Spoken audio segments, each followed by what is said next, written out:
It is the 12th of Solmire, in the 2004th year of what historians call the Strife-born Age. The day dawns red, neither with fire nor with triumph, but with the memory of blood spilled the night before, staining the once hallowed grounds of the chapel of Albavaul. By dawn, 2 ardent venators had returned to the village. They had been sent south on assignment by Aemon Silverblade, with orders to return to the village once their work was complete. Had they returned even with a little more haste, perhaps their mentor would still draw breath. They found Enric waiting in the chapel. He briefed them on what had happened, and together the 3 venators carried Aemon to the edge of Brightcurse Forest. There, beneath the watching trees, they buried him. Not in the cemetery, but at the border he had sworn to guard, so that his memory and spirit might forever watch over the village and keep the dangers of the forest at bay. The Albavaulians took their lord during the night. In the early hours of morning, they carried Athema Gravenor back to his manor and laid him to rest beside his wife. For now, Gravenor Manor stands vacant. The village mourned him in quiet procession. Despite his affliction, despite the fear that clung to his name, Lord Athema was beloved by the people of this remote place for reasons that may yet escape you. From the roof of the chapel, you saw this procession. Those of keener sight, however, noticed who was absent. Hestera, the herb woman who provided the incense Aemon requested, was not among them, nor were the loggers, foresters, and foragers of her family. While Albavaul mourned its fallen lord in silence, the older wicks continued with their day as though nothing had happened. By late morning, the Argent Venators had packed their belongings. With Aemon dead and their duty here ended, they prepared to leave Albavaul and make for Arcadia, carrying with them the scepter of Aphosane, as Aemon had wished. Yet when they attempted to retrieve one of their caches from the town centre, the villagers gathered against them. A small throng formed, voices rose, hands tightened around tools, walking sticks, and knives. The Venators were denied entry. They were driven away. The cache remains locked, its contents left behind for Albavaul to claim. The day dawns red on your first day of new life, though it leaves you wondering to whom that life is owed. Each of you still has your path, each of you still has your purpose. But for the first time since you awoke in this village, there is no ritual to complete, no relic to recover, no borrowed time bleeding away every passing hour. Life slows, and in that stillness, one question remains. What now? Welcome to the Ringland Chronicles. Hello everyone and welcome back to the Ringland Chronicles. I am Kurt, your Dungeon Master, and here I am surrounded by these beautiful players of the Epigeeks. Say hi everyone. Hey. Hi everyone. Hello. How are you all doing? Oof, looking forward to continue. We don't know what is gonna happen. I'm scared. Bright new day, yeah? Brand new day. I'm glad already... we don't have a timer on our ass for now. Not anymore. For now. For now. Not anymore. At least exactly not for now. Yeah. I guess you can enjoy this, shall we call it the interlude episode between arcs, or perhaps the beginning of Arc 2? Because yes, ladies and gentlemen, we just concluded Arc 1 last week. Before we get into the recap, however, how are you guys feeling? All leveled up to level 5, I hope. So powerful. And now we're useful. I look forward to you guys being at level 5 because that means we can get into some really nice combat encounters. Yeah. So, I am itching to start this episode, basically, and very briefly. Our players started the campaign in a very dire situation, having been rescued from the brink of death by Lord Athamar Gravenor and the Argent Venators, monster hunters renowned along the entire breadth of the continent. They were given some borrowed time, for Athamar Gravenor turned out to be a vampire, and he imparted them with his own blood in order to assure their survival. In order to rid themselves of a curse that would see them turn feral at the next full moon, over the next 5 days, our players and our characters ventured across Brightcurse Forest, gathering 3 relics to attempt and undergo the Veil Piercer's rite. You found the Everglow Shard in possession of a necromancer by the name of Sereth Murkthorn. By defeating him and his creations, you have purged Brightcurse Forest from the undead curse that was plaguing it and plaguing Albavaul. You have also freed, obviously, the old Albavaul cemetery. By retrieving the seedling of Opranium, you have saved, potentially, the rest of the continent from an encroaching forest that was running rampant, and also learned about the true origin of Timberlings and the Tending Mother. By retrieving the scepter of Aphazane, you learned about Bethazir Oric, an ancient court mage from Trintar who sought to use the scepter for good, however in his obsession to find knowledge turned to insanity, summoning a spectator while also turning himself into a Nothic. By procuring these 3 relics, you returned to Albavaul. You started to undergo the ritual, Defiance being the first one. However, soon after Defiance was ritually sacrificed on the altar at the roof of the chapel, something else happened. For the feral Lord Athamar Gravenor, in his monthly, shall we say, uncontrollable feral hunt, descended upon you and engaged you in combat. Sequentially, you all had your own respective visions. Defiance saw Lex Aeterna and Infernum Reyna saw Greenheart. Lugii saw the golden halls of summer in Erindoriel. And Porvandir saw the infinite library of Avitus in the Athenaeum Obscura.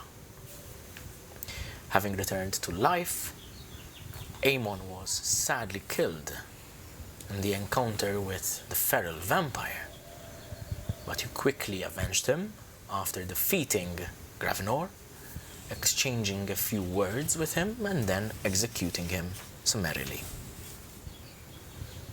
The episode ended with the village gathering around you,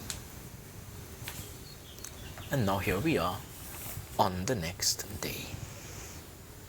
And all of that without no caffeine. Not a single coffee.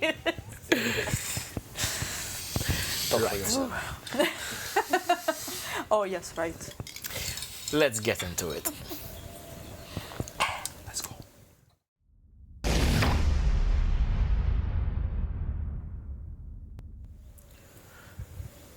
You find yourself standing on the roof of the chapel, just behind the altar which the previous night saw you revived into your new life. You observe the occurrences of Albavaul from a distance. However, morning starts to roll by. What are your intentions, individual or perhaps as a group, And what do you intend to do now that you have this so-called freedom again?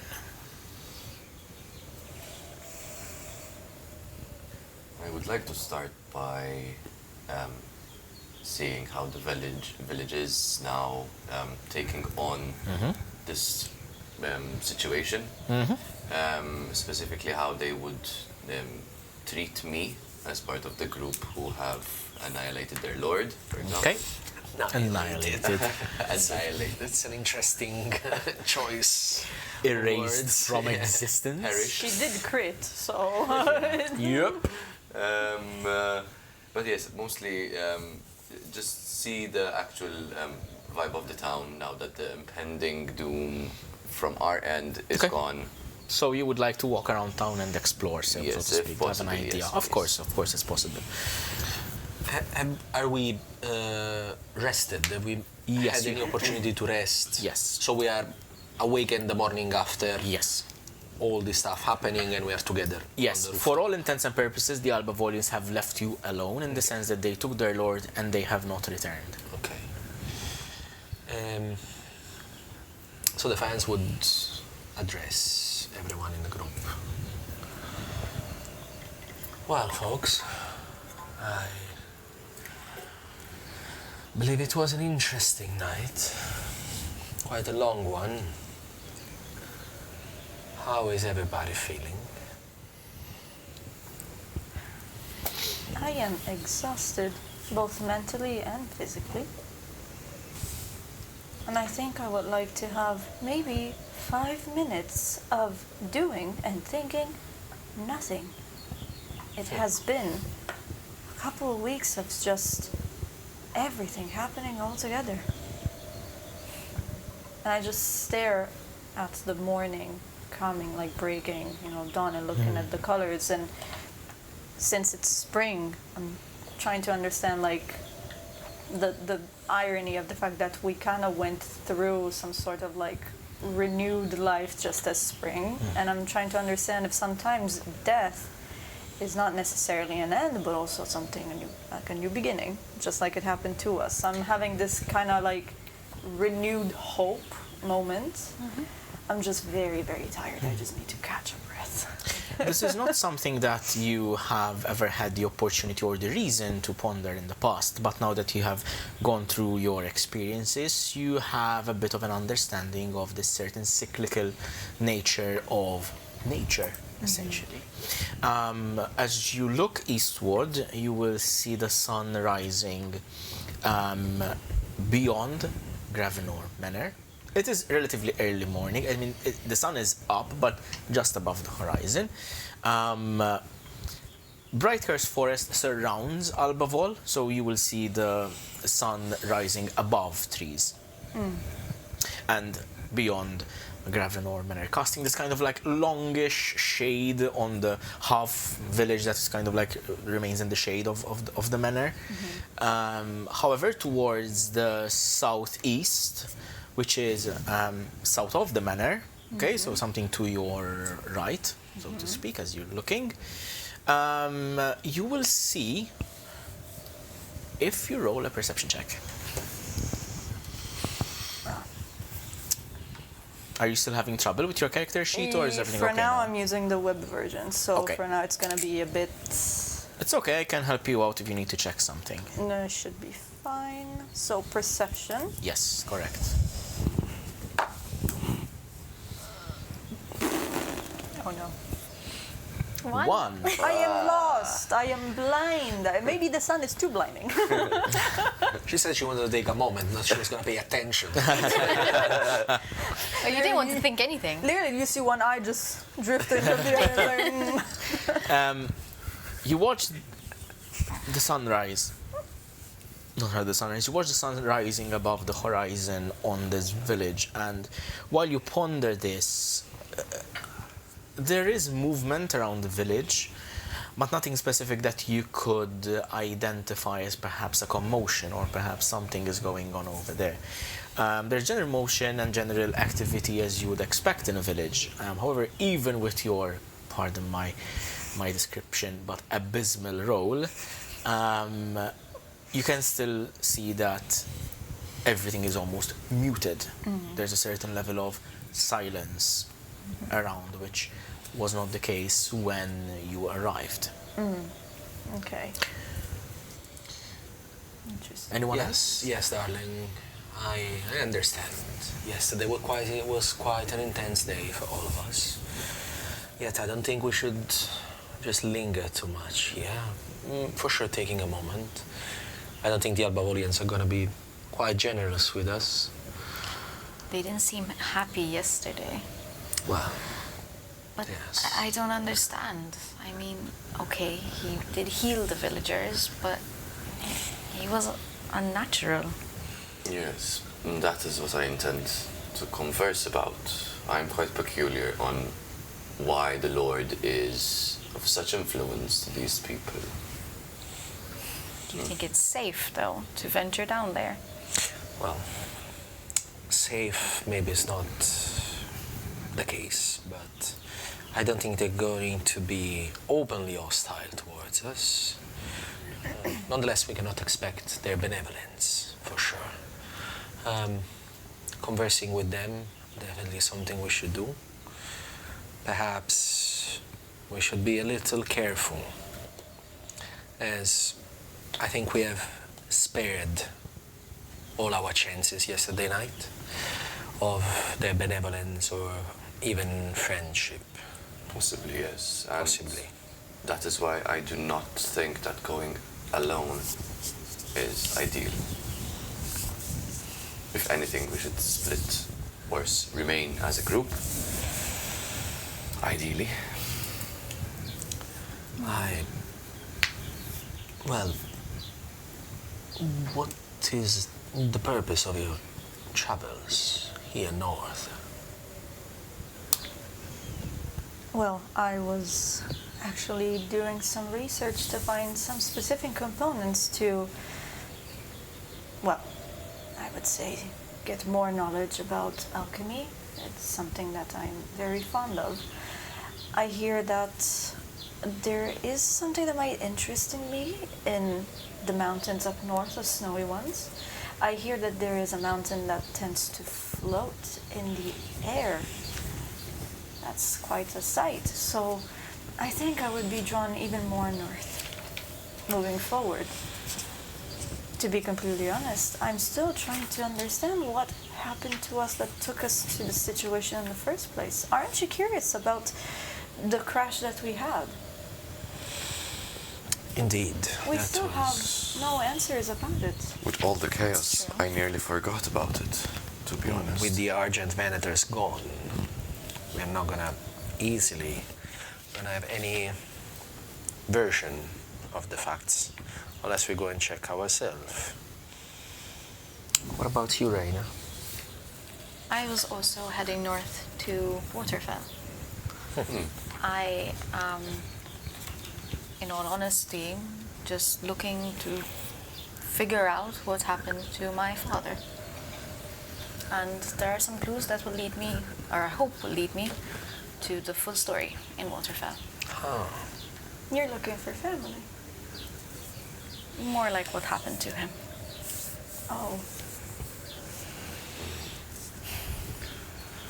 Myself and Orvandir, we were also going towards Waterfell. I have a friend up there that I will have to meet. I have a message for him. And I was accompanying Orvandir in his search for something that he has lost. Lost, escaped from my grasp. Well, call it what you want. I am going to Waterfell because that is where all the clues lay for me. Should it be the end of my destination? I do not know. But it is my current destination. well, I guess I will accompany you. I don't think I can manage to reach this mountain all in one day or a week. I guess I will have to stop somewhere eventually. Would you mind if I join you until Waterfell? Not at all. The more the merrier. I do not see why shouldn't we not travel together. There is safety in numbers. Indeed. And And I once think we've we- proven that very well. Yes, yes. I believe so, yes. I believe we have been through quite so much, with us all surviving here today. Quite a feat. I also do believe we should take perhaps a bit of time to get to understand Albavaul a bit better, because this place works in mysterious ways. I do agree that I don't see why the people of this place would be so attached to a dreadful lord from which they had to hide once a month. Knowingly, unknowingly, we do not know, but There's nonetheless. irony in it, which is very intriguing to me. Hide, but also adore. Very often it might be a traumatic response. Possibly. Often people that gets kidnapped start adoring their kidnapper. You would know a lot of that, it feels like. Well, sometimes idolizing someone that not necessarily does the best for us. It's a way to cope with events. You're right. Well, Should we perhaps go to Albavaul and see, just try to be inconspicuous and just pass by, have a meal? Inconspicuous, us. Well, You've red as- skin. much as we can, obviously. Yeah, I think we're gonna stand out, and I'm not sure I completely agree with this plan, but What plan? I just said let's go there and see how it... yes, that Stuff. sounds very risky to me. But I will do whatever the group wants. I mean, we're safe. We're strong. So What would you like to do instead? Just sit here in the chapel? I No. do not intend to pray, Reyna. Apologies for that. Then, by all means, what is your plan? What would you like to do? well, I think it would make sense to get a move on. But again, if you guys want to go to town, I will join you. But I am a bit weary of the villagers now that I've seen how they've reacted. And don't forget, I'm the one who dealt the final blow. Well, they do not know about that. None of them was present to witness it. It's our word versus whatever they think it is. We were there. The Argent Venators were there. Their lord were there. They weren't far behind. Yeah, they were not close enough, neither. So They may also be scared of you. they should, after seeing what you did yesterday. I agree. But I do understand why you're worried. When people are scared, they tend to blame to the first thing they see. Yes. Although I'd say we quite helped the situation, even though we had to remove their healer, we still cleared their old cemetery. People can go and find their families now, resting, and we stopped the growth of the forest. All these things they might not know, but maybe if we approach them with good intentions of what we did for them, then maybe it could be enough for them to be less angry with us. She's right. I don't think we should approach them at all. I think we should just mind our own business and look around. I agree that we did them a favor. I don't think they're gonna see it that way. And regarding your concern, do not worry that if there is anyone they're going to blame, it's gonna be this guy, not you. If they're gonna look for a scapegoat, Did a goat escape somewhere? yes. Oh. Listen, let's not rush. Should the opportunity... Sorry.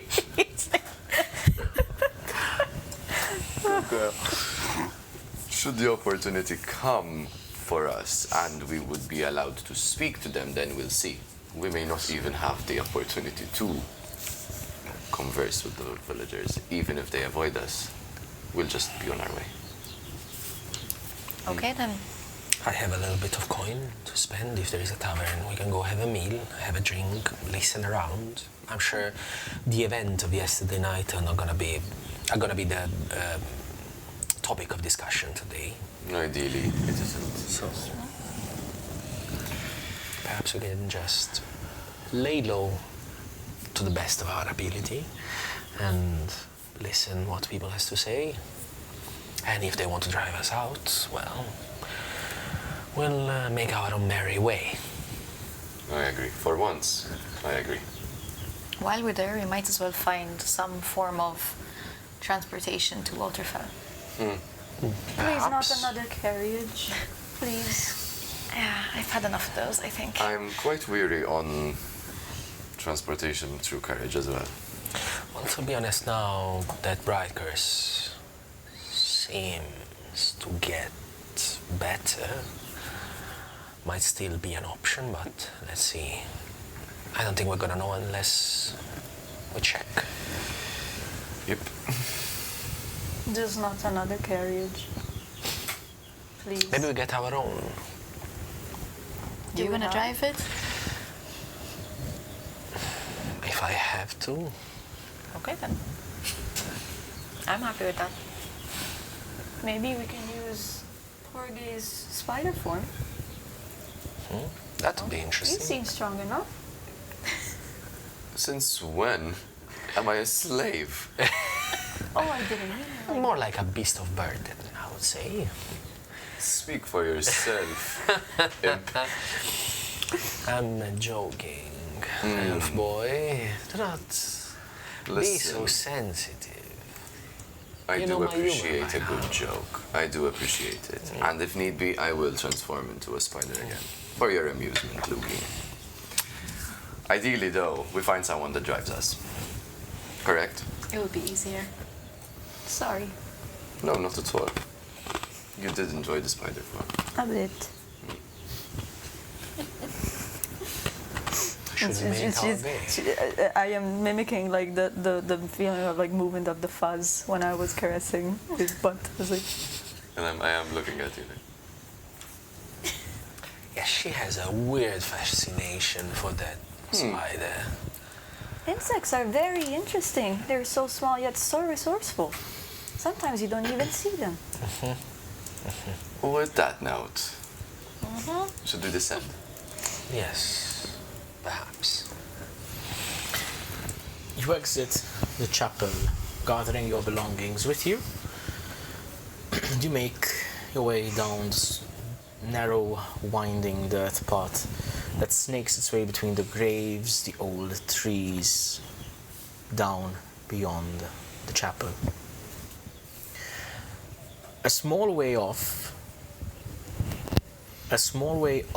the graveyard, you see as you enter towards the heart of Albavaul, a number of tents and a smoking hut.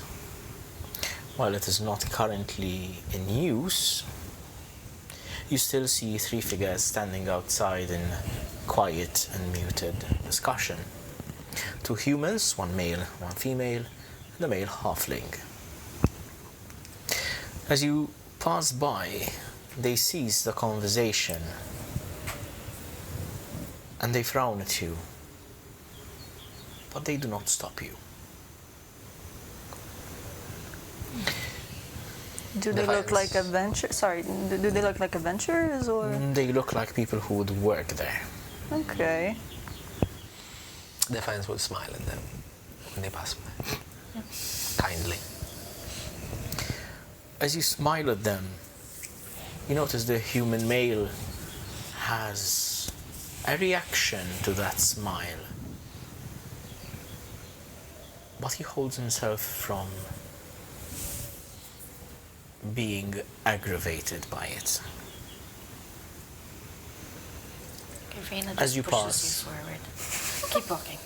As you pass, he spits on the ground and rubs his feet against the dirt, as you've seen before in a warding manner. Rude. Quite. I mean, That happens I told sometimes. You continue making your way into the heart of Albavaul. It's not a very large village. And only a few more minutes of walking, you will find yourself in the town center. There is no form of tavern here, only a general store used by the villagers, a large well at the center of it, the wooden bucket laying on its side. At every door frame and upon every doorstep that you pass, people frown at you, but they do not stop you.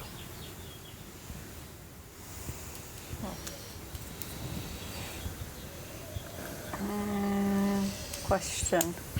Would it make sense that we would maybe replenish our rations since we've been... Up to you. You've been consuming rations. I mean, So I look at my bag and trying not to be too, how can I say, inconspicuously. So because I see all the eyes on me, so I just, just look at my bag and my backpack, and I turn to you and I say, we might want to stock up until we understand our mean of transportation to Waterfell. I'm running low on everything. I can give you some. I don't eat that much, but I don't think it's enough for the four of us. Yes, I do agree we should get some provisions, especially if we have to walk on foot for the next couple of days. Would be best to... I agree. Let's head to the general store. Yes. Is there a building that looks like clearly that... Okay, so it is quite evident. so we'll start walking in that direction. It's a wooden building with a wooden sloped roof. There is the sign that is generally attributed to general store. The scales of commerce, essentially. It doesn't have a title itself, but you can immediately identify it as some sort of shop. Defiance, while we walk through the village, Defiance will keep an eye out to see if he sees Estera anywhere. So far you have not. Okay. However, I will let you know this, that while you were on the roof of the chapel, you would have noticed that the only areas of current activity is towards the southeast, where the foresters and the loggers and the foragers are. Okay. I would say it is not a huge leap to assume that Hestra, having brought the herbs yesterday, she might be in that area. But if you came from the chapel up to the town center, this is somewhere over here. Okay. The door to the general store is slightly ajar, and within there is the light is dimmed. As you enter, a very delicate metal bell rings. There are lanterns about, but they're all out. They're not lit. And the shop itself is vacant of patrons. It feels like entering a shop. It feels less like entering a shop and more like kind of like a place that is kind of almost held together just by sheer, like, not out of spite, but like with stubbornness. Like it is evident there isn't a lot of business here, but the shop still needs to be here for the benefit of the villagers, and it feels like it's not doing very well for itself. As you know, Albavaul is not a very well-traveled place, so you cannot really expect commerce from other towns or villages like Lingman, for example, or some jars and shelves have the dust on them, you can tell. There is, yes, in fact. It is not in a state of disrepair, so it's not abandoned, but yes, there is a certain level of neglect. There are barrels stacked on each other and next to each other, and crates and shelves with basic equipment and materials that you might find in a typical general stores, like candles, flint and steel, water skins, oil flasks, that sort of thing. Some of the more expensive items would be in cabinets which are locked with a key. After a few moments of entering, you hear some shuffling from the back of house, and as you hear a muffled voice of this rather aging person saying, I'm sorry, I'll be with you in just a moment. And as the door opens, he doesn't even look at you, kind of. He's just fixing his tunic. It was clear that he was not prepared for business today. And as he's fixing his tunic, kind of looking down as he enters, like, I was not thinking of opening the shop today, but I think that everyone might... Do not worry, darling. And he stops We're not the in a second he rush. sees you. The second you speak, he frowns. What do you want? We're just here to replenish our rations for the trip. We are going to leave soon. You're leaving. Good. Well, What for do sure you we're need? not staying. What was that? Sorry, I missed that. For sure, we are not staying. And I look at you like... you cannot really understand what I'm saying, but it's almost like I'm telling you, like knock him on the head or something. Exactly, like... because... Shh, let her talk. Do you have some... I don't know, how do you say, like, conserva or whatever? Rations. Yes, but like stuff that's okay. dried or... Dried, yes. preserved food. Yeah, that's preserved. Thank you. Jesus. Fine. Yes, I do have. And if it will speed you away from this village, I'll gladly part with it. And Great. as he walks to the back of house, you can hear his foot like shuffling twice as they've been doing superstitiously, like since you have arrived. This thing. He returns with a wooden crate, which he kind of slams on the counter and opens, and it's small parcels of waxed linen. As he opens one of them to check, you can see that inside there is some hardtacks and some dried meats. Certainly not fanciful food, but functional food for long travels. In your travels, specifically Porvandir and Defiance, you would know that higher quality rations are available, not perhaps here, or but this is like the barest minimum one would need to Okay. survive. How many? How long would it take us to travel on foot from here to Waterfell? How the hell would I know? Well, you clearly won't. How much do you have? He counts. I have 7 rations I can give you. How much would that be? Yes. 35 copper. Well, I get to my bag of holding, so he sees me reaching this bag like this up to my shoulder. That's 3 silvers and 5 coppers, by the way. And I lay on the table 1 gold. Sugar mama, let's go. I put one hand on her hand as she takes the 1 gold, and I push it back. These people do not deserve our help, nor our gold. Then you can find your own rations, and he packs them up in the box. Very well. No. You think I'm gonna be scared of a bunch of folks? Defiance! We are not scared of you, lizard man. You can go back to your place. And you can see that he's looking at your shoulder. That's like the scaling. Defiance literally that's like lizard. And I look at you, and I put another hand on you, and I stare at you intensely, like I want to shout, but I can't. And I say, for once, please let me speak. I never do, but I think this time I have to do the talking. Sure. Thank you. And I put the gold back on the table. And I say, I know we might not look like heroes to you, and I understand that although we had the best intentions, our actions were not the best. I just want to let you know that we wished to save the situation as best as we could, and we failed. So This is the only thing that we can offer, together with our departure. I am sorry. And I just retrieve my hand and I just go very quiet and still, like, please don't be mad at me. He opens the crate with a slam again, takes out the rations, puts it out, but gives you the exact change back.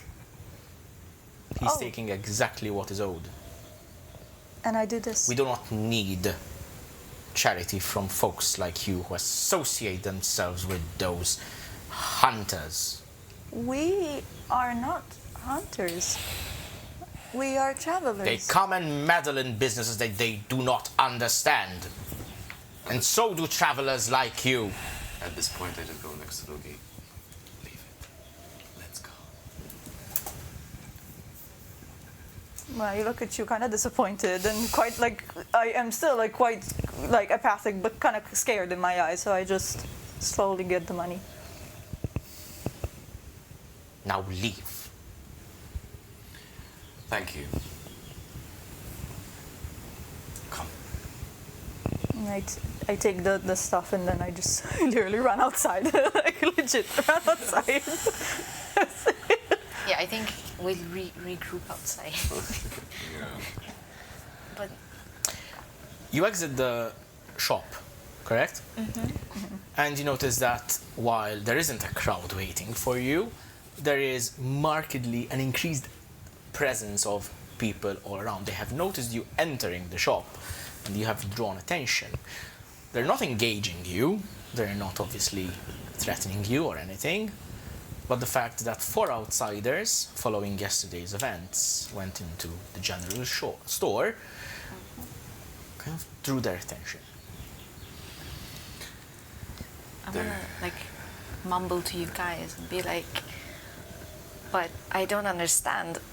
I mean, we were all helping, even Eamon and Henrik. They were always protecting the villagers, no? I do not think they are as appreciated as we thought they were.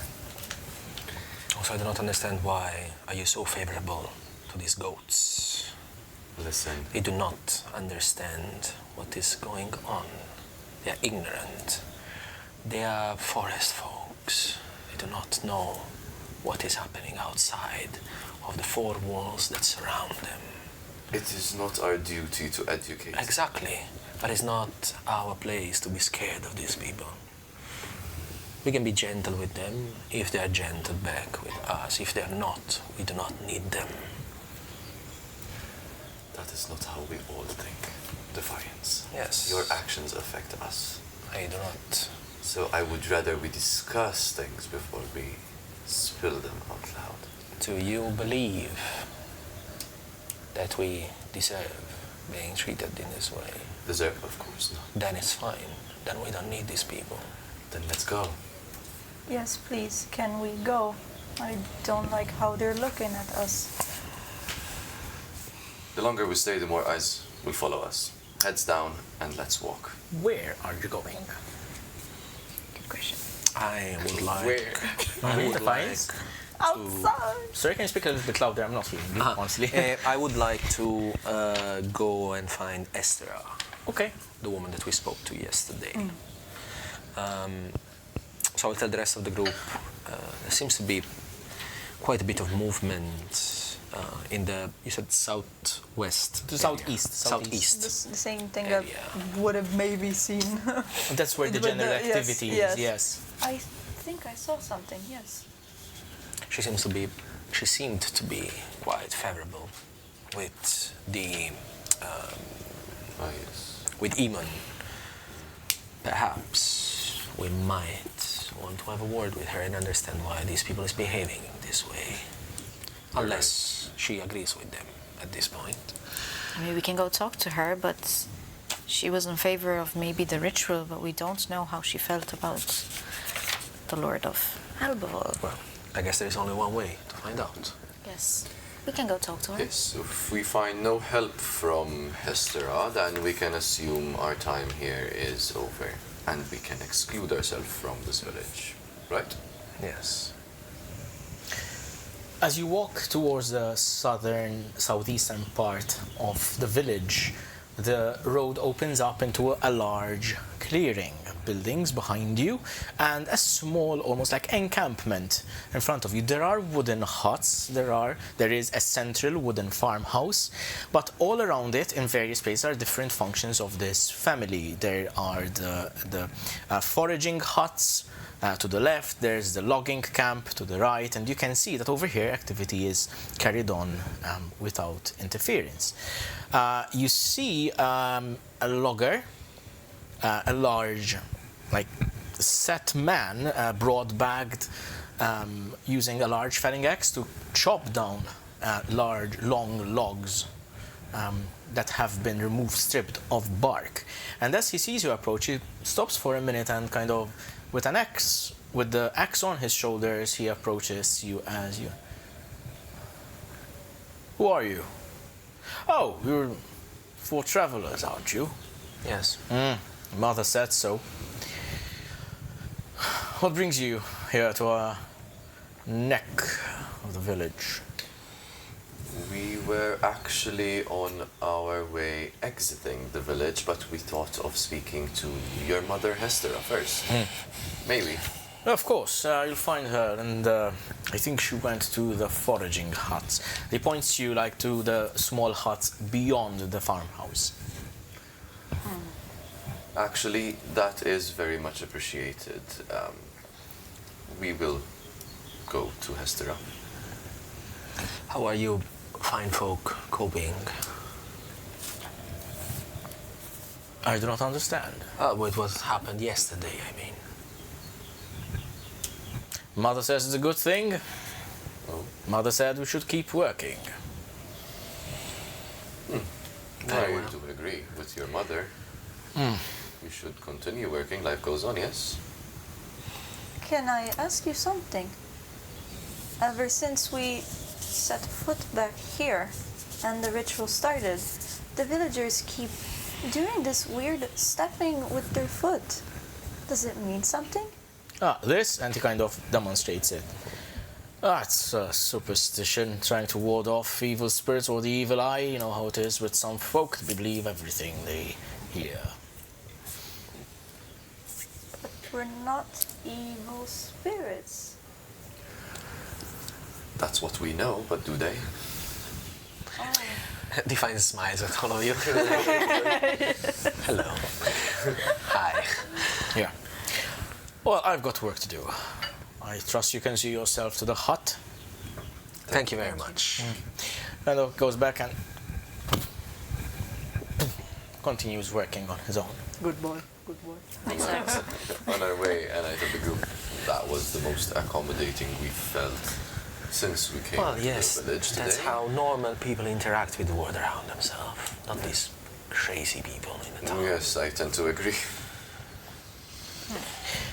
You approach the foraging huts, and as you approach, the door opens, and you see 2 twin girls running out of the with a wicker basket in hand, and they stare at you as they walk past you, and they head towards the edge of the forest.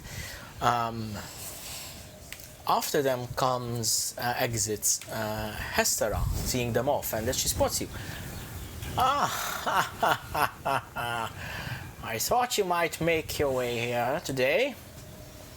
Not having the welcome and heroes celebration you thought you would get. We're just happy to see a familiar, friendly face. Oh, make no mistake, friend, we are not familiar no. faces.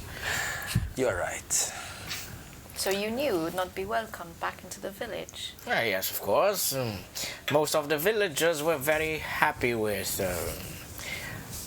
that thing. Yes, about that. Why? Hell if I know. I was quite curious to understand, what do they know exactly?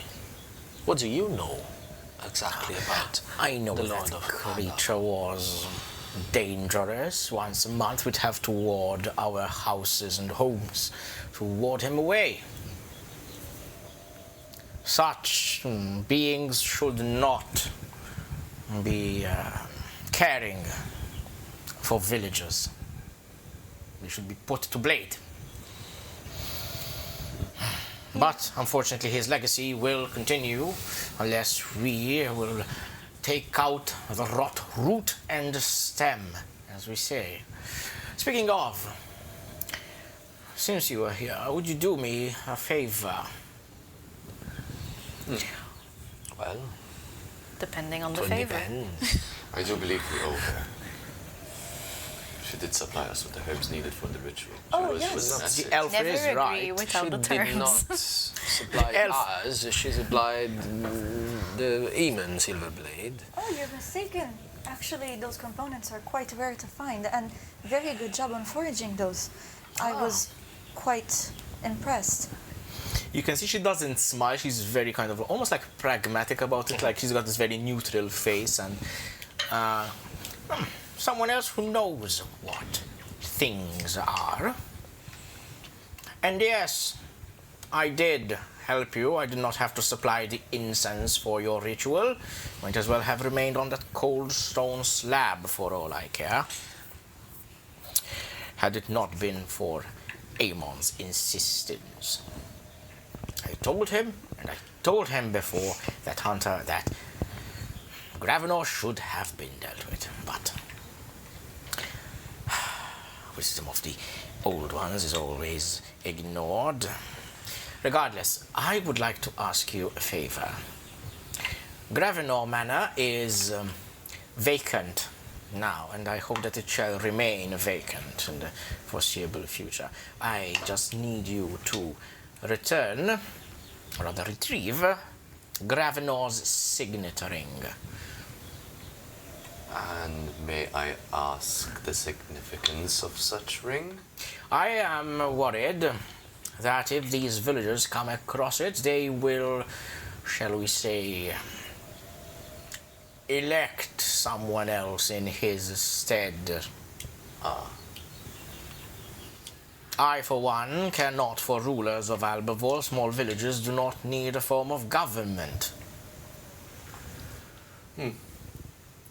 I turn to the group. I mean, you are within an earshot of her, so if you'd like to whisper, I need to make a stealth check. No, But it's going to be pretty evident. I won't whisper, but I'll direct the message to Yeah, them. okay. So, killing their lord and stealing his ring, We are going to be so hated. we will be... Oh, we are already. I don't know if you noticed. That's just, yeah, but you know, Can I ask you, build up. how long was the Lord ruling over this village? Something over 100 years, I think. Was he always a vampire? As best as we know, yes. Huh. So the villagers were fine with living under the ruling of a vampire? Who knows, perhaps he ensorcelled them, but he can't fool us. And when do you say us, you mean just your family? The older Wicks, yes. Hester, let us say we do get the ring. Would you assume leadership of the town? No, I cannot for such things at my age. I simply want to make sure that there is no town leader next. Next thing we know, they'll have us build the roads to deal with the halflings down south. No, Albavaul should remain on its own as it always has been. We fend for ourselves. We are forest folk. Yes, your family is. Yet what about the village? They will learn. They will learn. They've always known. Business goes about as usual, with Gravenor always remaining in his manor. He never used to step outside, you know. Never knew what was going on in this village regardless. Why did the people of the town have such a regard for him if he was not As I said, ever visiting them? hells if I know. What about the Argent Venators? Why are they so hostile towards them? Well, I would have to assume since they killed Gravenor. And on assumption, it's safe to say that your family has never used the services of the Lord in terms of mending. We did not like to approach him, no. Now, are you going to spend all day chattering here? I have stuff to do, and will you indulge my request, or shall I find the next group of travelers who will need my services? You see Lugii just staring into the void like, what in the fuck is going on over here? Like, I'm just queen. So?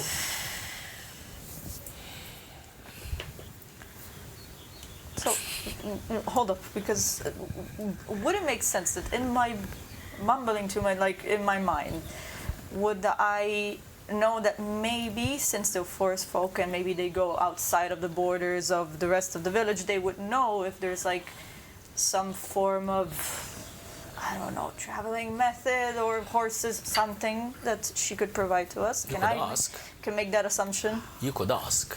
Right, so I literally like snap out of it and I go, well, excuse me if I maybe lose more time with you, but you see, we are quite in a hurry to, well, first get out of here, we're not welcome. So I think that being yet more unwelcome if we steal something from the Lord's Manor would maybe mean that we need some sort of payment. Now, we don't want gold from you, and we already had your expertise in foraging for a ritual. But would you know if there's a way for you to supply some sort of traveling method that would be faster to Waterfell? You mean faster than walking? Yes, like running. A quick escape, like a horse or a cart. Nah. Do you see any stables in the village? Did you see any horses milling about? We're not to see much of the town, unfortunately. Well, that is on you, not on me. Quite been driven out of it. Well, we're here, so we haven't been driven out yet. No, there is no form of transportation you may look for. There are no stables here in Albavaul, and if anyone has a horse, first and foremost, I doubt that they would part with it, functionally, and secondly, moreover, with you. No disrespect, but while you may have my tolerance at being here, we're not exactly friends, are we? Noted. We're kidding. You've remarked on that a couple of times already. Good, I want to be clear. Yes, you've been quite crystalline about it. So we would return the ring in the Would honor we? of morality. And call our favors even then. Oh yes. Again, you have presumed this was a favor done to us. None of us has asked for any of that, but Then I guess at this will point not we should return the favor. This is not my village. This is not my people, and evidently I am not wanted here. So why would I? Yes. Like she's trying to puffer herself, like with the shoulders. And I stare at her, like. You can tell I'm proud of Lugii. She's had enough now. And one, then twice. Very well. Leave the village. But remember, every night you sleep and wake up the next day, you owe it to the Alderwicks who supplied the incenses. You might as well have been left as corpses on the altar up on the chapel. I know that, and if such is the honor of travelers, then perhaps it's best we are off with you. Do whatever you wish, you ungrateful fucks. And she closes the door at you. Okay. People in this town is very susceptible, apparently. I'm stunned. And you literally see me doing the same footwork that they do to us. And I go, Oh my goodness. So we're not getting the signal, I are want we? to go.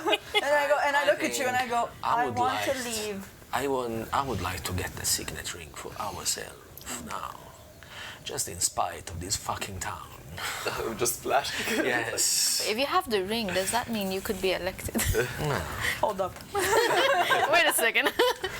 But if we were going to be hated if we took the ring, imagine it wearing it. At this point, I mean, don't get me wrong. We don't have to help these people. We can just check if there is anything interesting up in the manor. take it for ourselves and just leave this fucking place. You know what? Usually I do not agree with Defiance, but we have been treated like shit.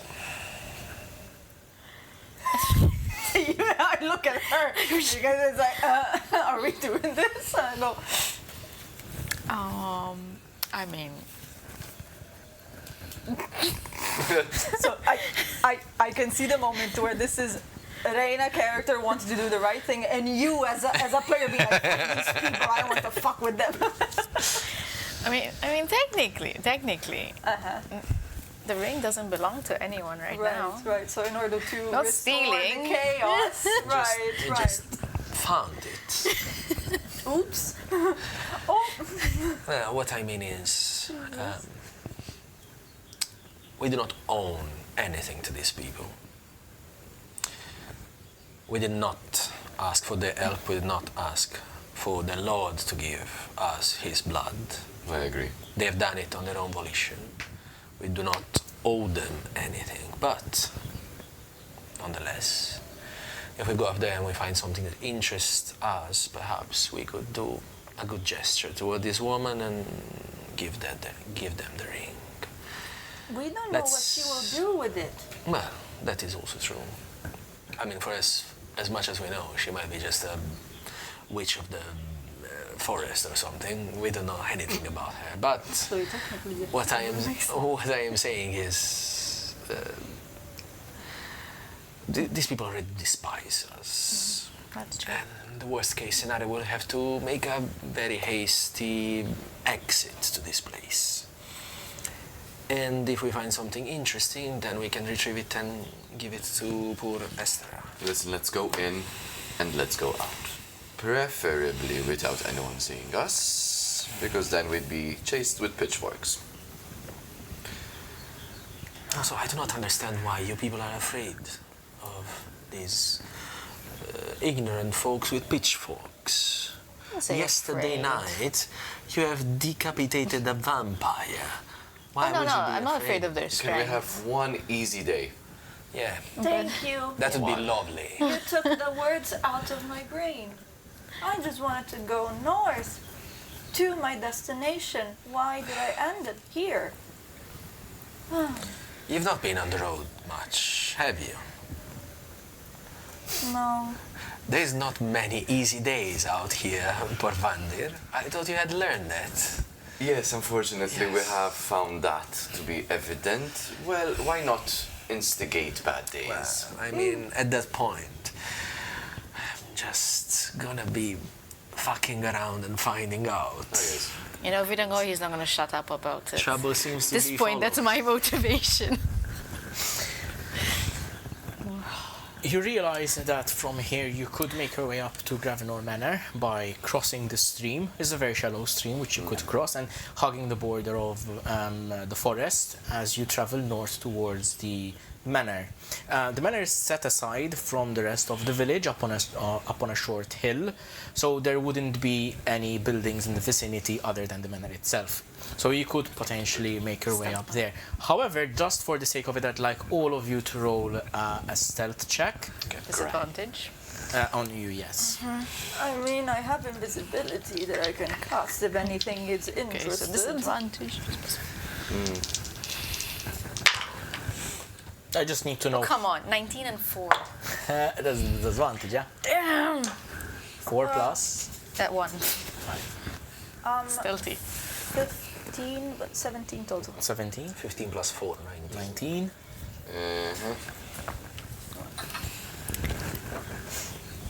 Oh.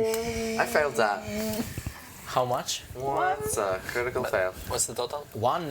1 plus 2. Oh Okay. my god, lower than me. So we have 19, 17, 1, and 5. So the blue and the red are actually the This stealthiest. okay. Bafuk. I mean, shiny okay. armor. Yes. You make your way across the stream. It's a very shallow stream that kind of verges off from a larger stream that runs through the village. It supplies the general water and the general resource that is needed for a town or village to survive. You move into the edge of the forest, walking a little bit behind the trees to draw less attention, and you manage to make your way up the hill discreetly. You are in front of Gravenor Manor. It is, as you remember, a large stone building with large wooden doors, a courtyard out front, fenced with a low stone wall with metal bars all around it. The metal gate is currently closed. Locked. I was going to say, is it Do locked? we see people No. in the general area? No. So it seems to be It is unguarded. At Unguarded. the moment. Okay. How melancholic. If you'd allow me, my eyes go red, and I go into the vision of Malakil. Yep. I just want him to fly above, just circle around to see if there is maybe any guards or any town folk that are in the general vicinity Yeah. of the thing for us to approach safely. In the vicinity of the manor, you do not see any living soul or town guard or whatever running around. It is entirely unguarded. What you see in terms of a view of the layout of the land around you, it's on a short hill. There is the front yard, there is the main building, and then there is a small walled garden at the back, which is entirely overgrown. So unless Malakil goes into this, you cannot be you can't see anything that's in it. He's gonna stay. It's entirely abandoned. It does remind you a little bit of that garden which you have frequented in the past, given how overgrown and abandoned it was. Remember? But it is obviously an entirely different garden. Yeah. Just to give you a bit of a vibe.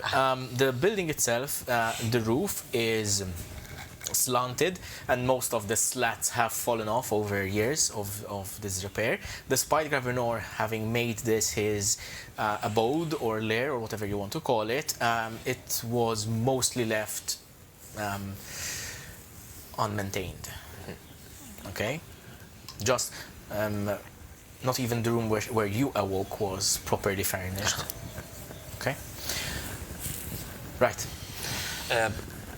He will come back and say, there seems to be, there is no any of the fine folk of this town around the manor at the moment. The structure is pretty much what we have seen. Stone, there is a gate around made of stone and metal. There's a small overgrown garden in the behind. Place seems to not be very well taken care of. But I guess, if the guy has been there for hundreds of years, that might be the case. What type of lock? It's not a padlock or anything. It's just the lock which is built into the gate. So presumably some sort of large key would be needed, or you could pick the lock if you have these tools. I have cooking tools. Well, you can hit it with a pan, but I can't guarantee that it will open. I have my foraging tools and tinkering tools.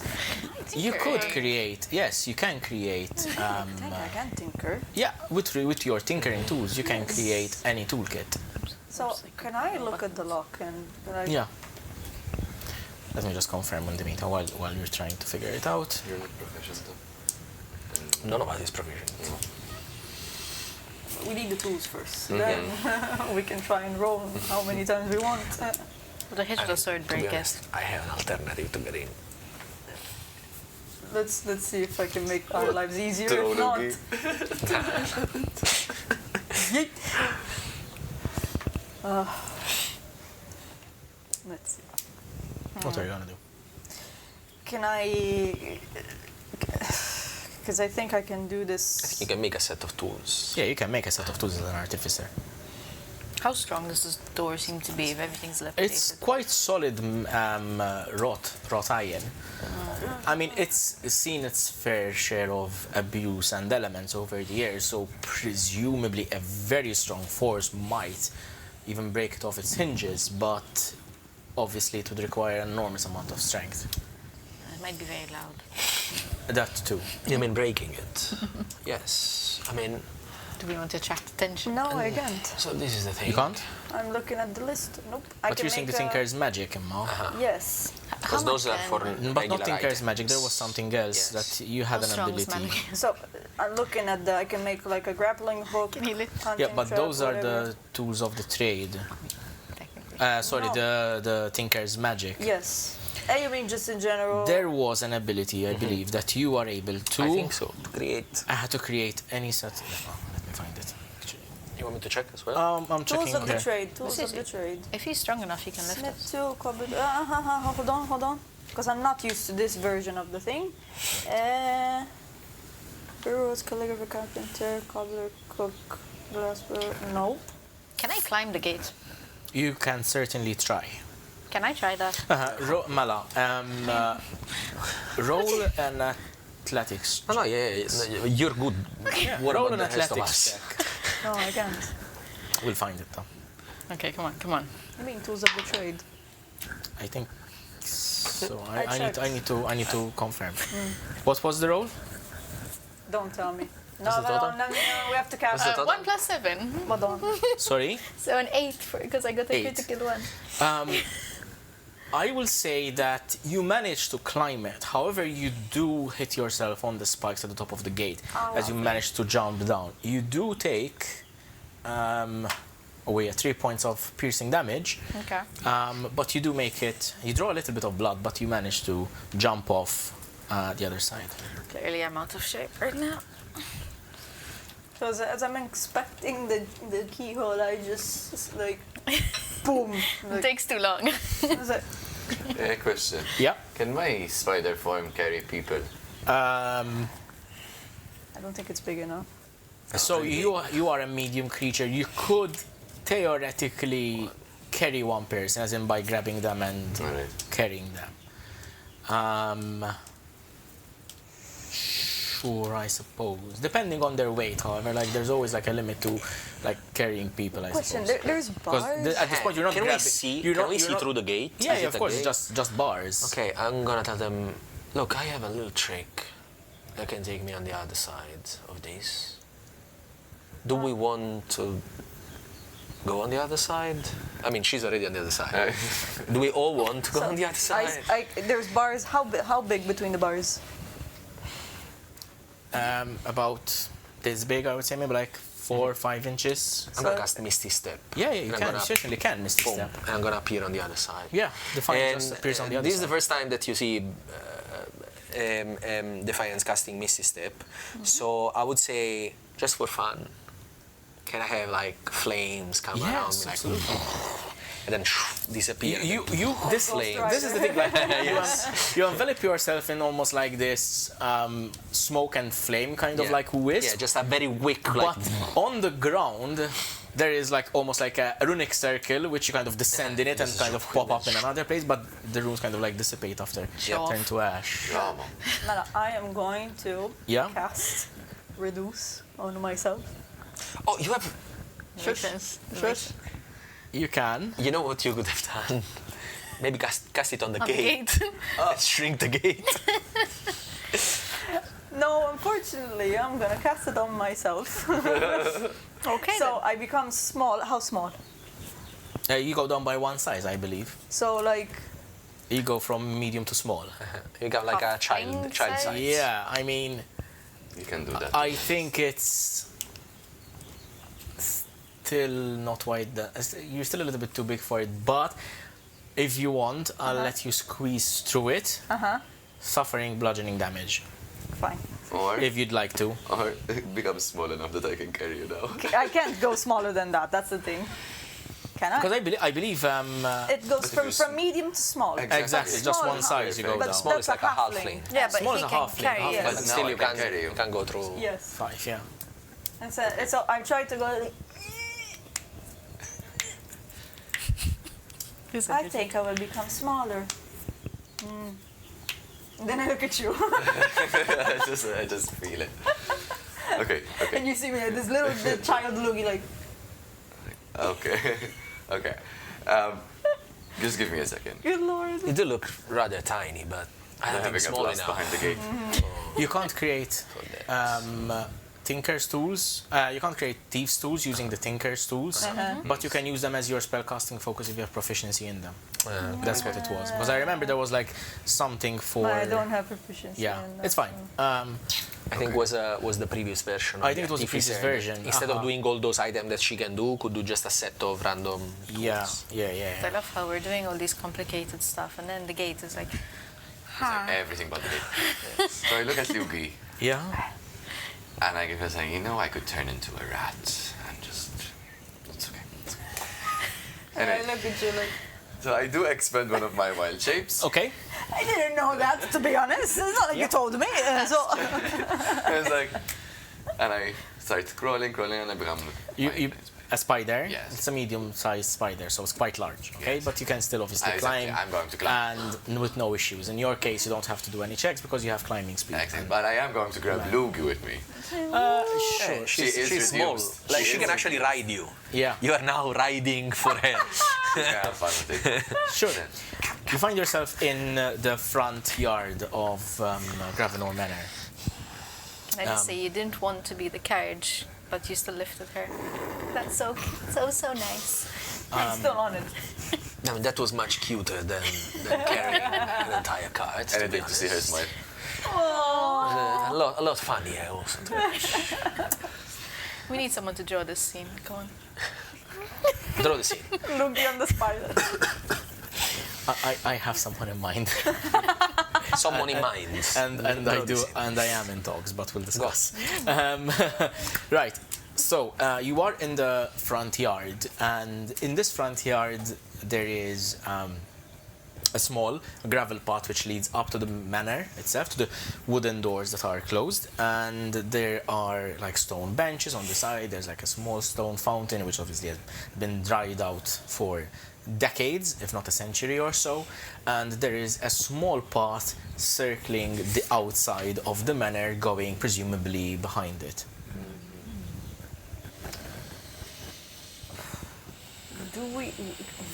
Did we see him carry a ring while he was in his human form?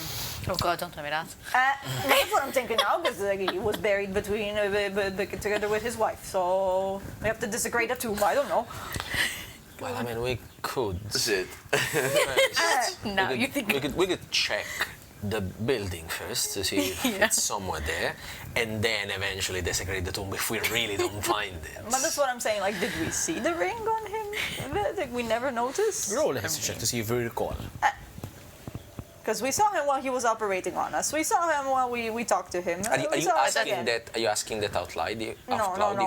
As a player, I'm asking if I might remember. Yeah, I If was it half makes- dead, so if I'm going it to makes assume I didn't. sense. Because if you ask it as a character, I can help you. No, but she didn't. Yeah. 14. You do recall him wearing a signet ring. Not when he was saving you, but afterwards when you first spoke to him. Okay. You do not recall him wearing a signet ring while he was feral. Okay. Okay. Good. So I think about this and I say, I don't recall him wearing the ring or any ring when he was back to human after he was that feral creature. It should be around, but not on him. You have an incredibly good memory. That's impressive. Thank you. That makes things easier. We can just find his study or...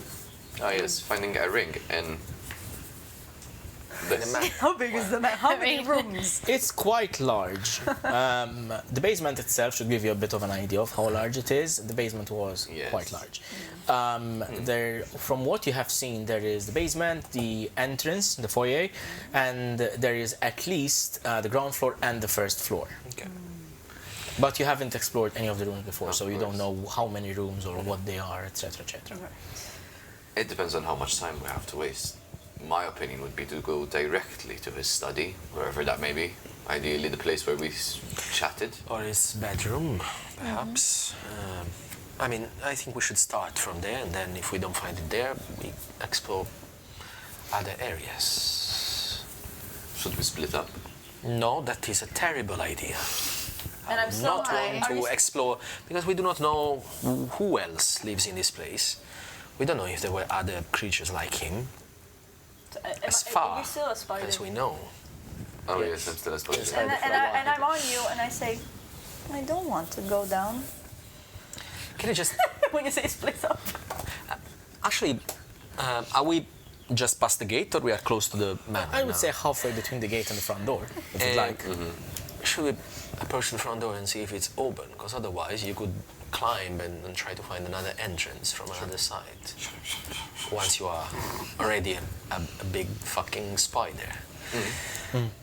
So we... You just see a kid version of me, just like on him, like. By the way, yeah, you look even more weird now, but very cute. Very cute. You approach the front door, and as probably expected, you find it locked as well. Given that the gate was locked, it is locked as well. Do we see any other...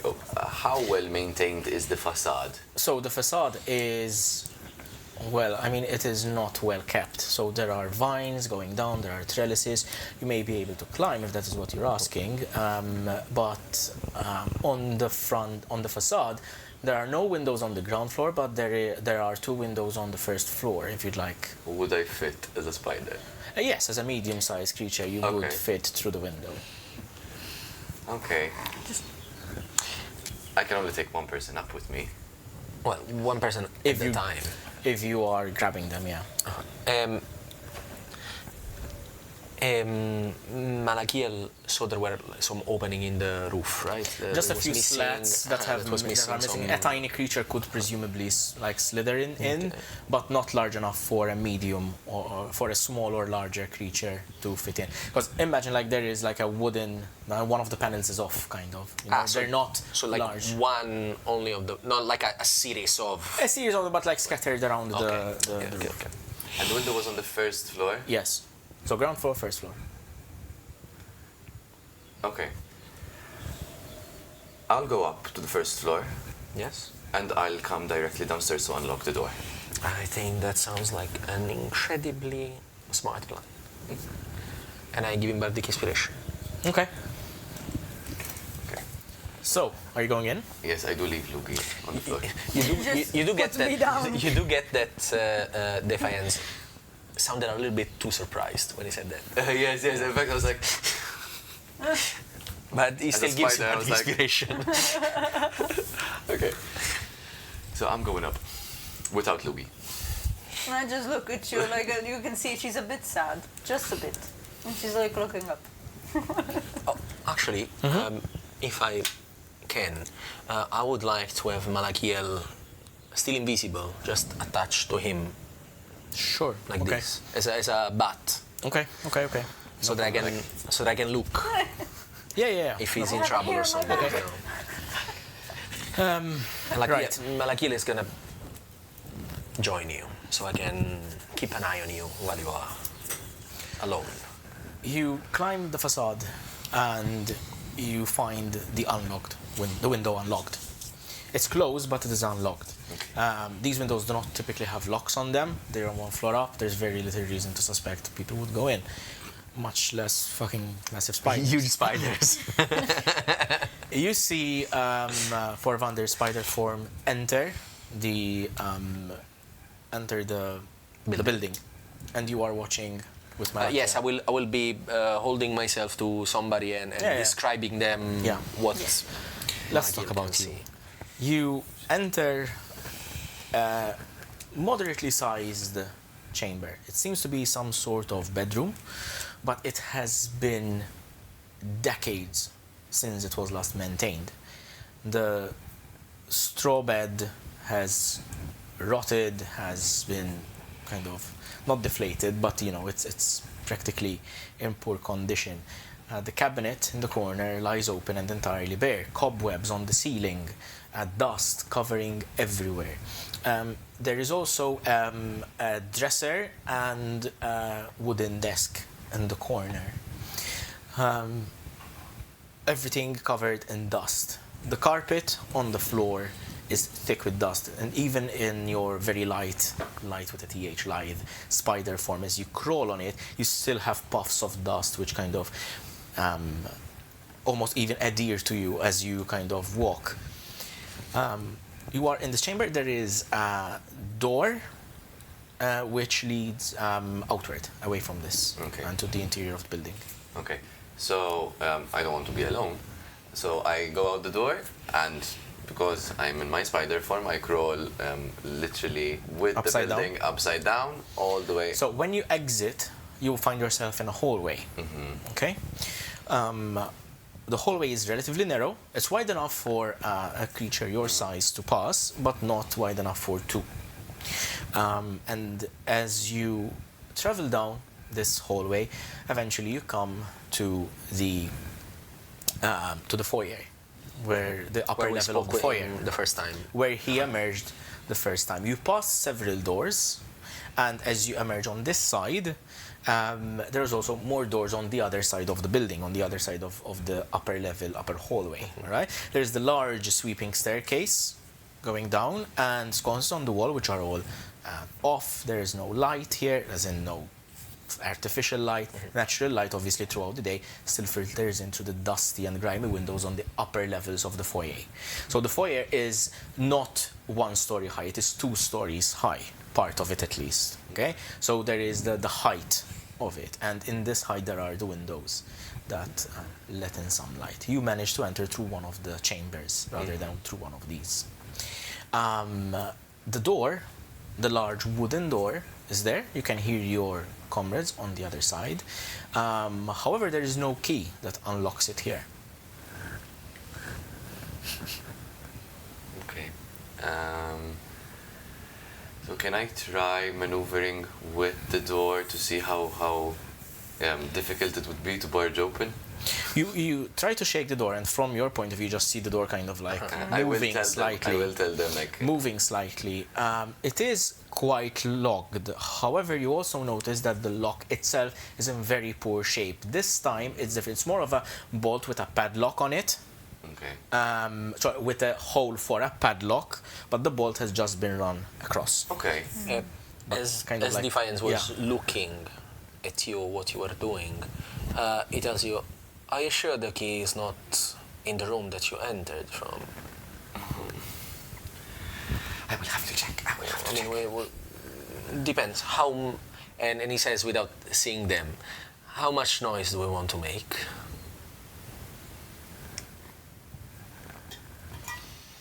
I'm asking the two of you that are outside. I mean, if you're inside, then you can hear.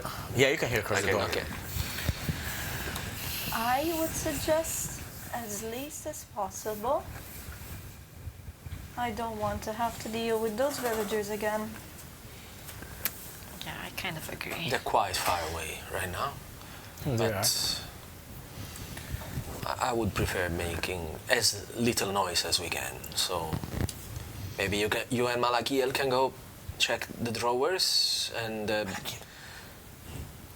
I told you Malakiel was attached to you. That's why I'm You seeing. felt something attaching to you, but not. You couldn't quite see it. Okay. Okay. You and Malakiel can perhaps see if the key is in one of the drawers of that. Was a desk, or was it like a? There was a desk and an armoire, kind of like a dresser. Okay. I'll go check. I'll be quick. Okay. You return to that room. I'd like you to roll an investigation check.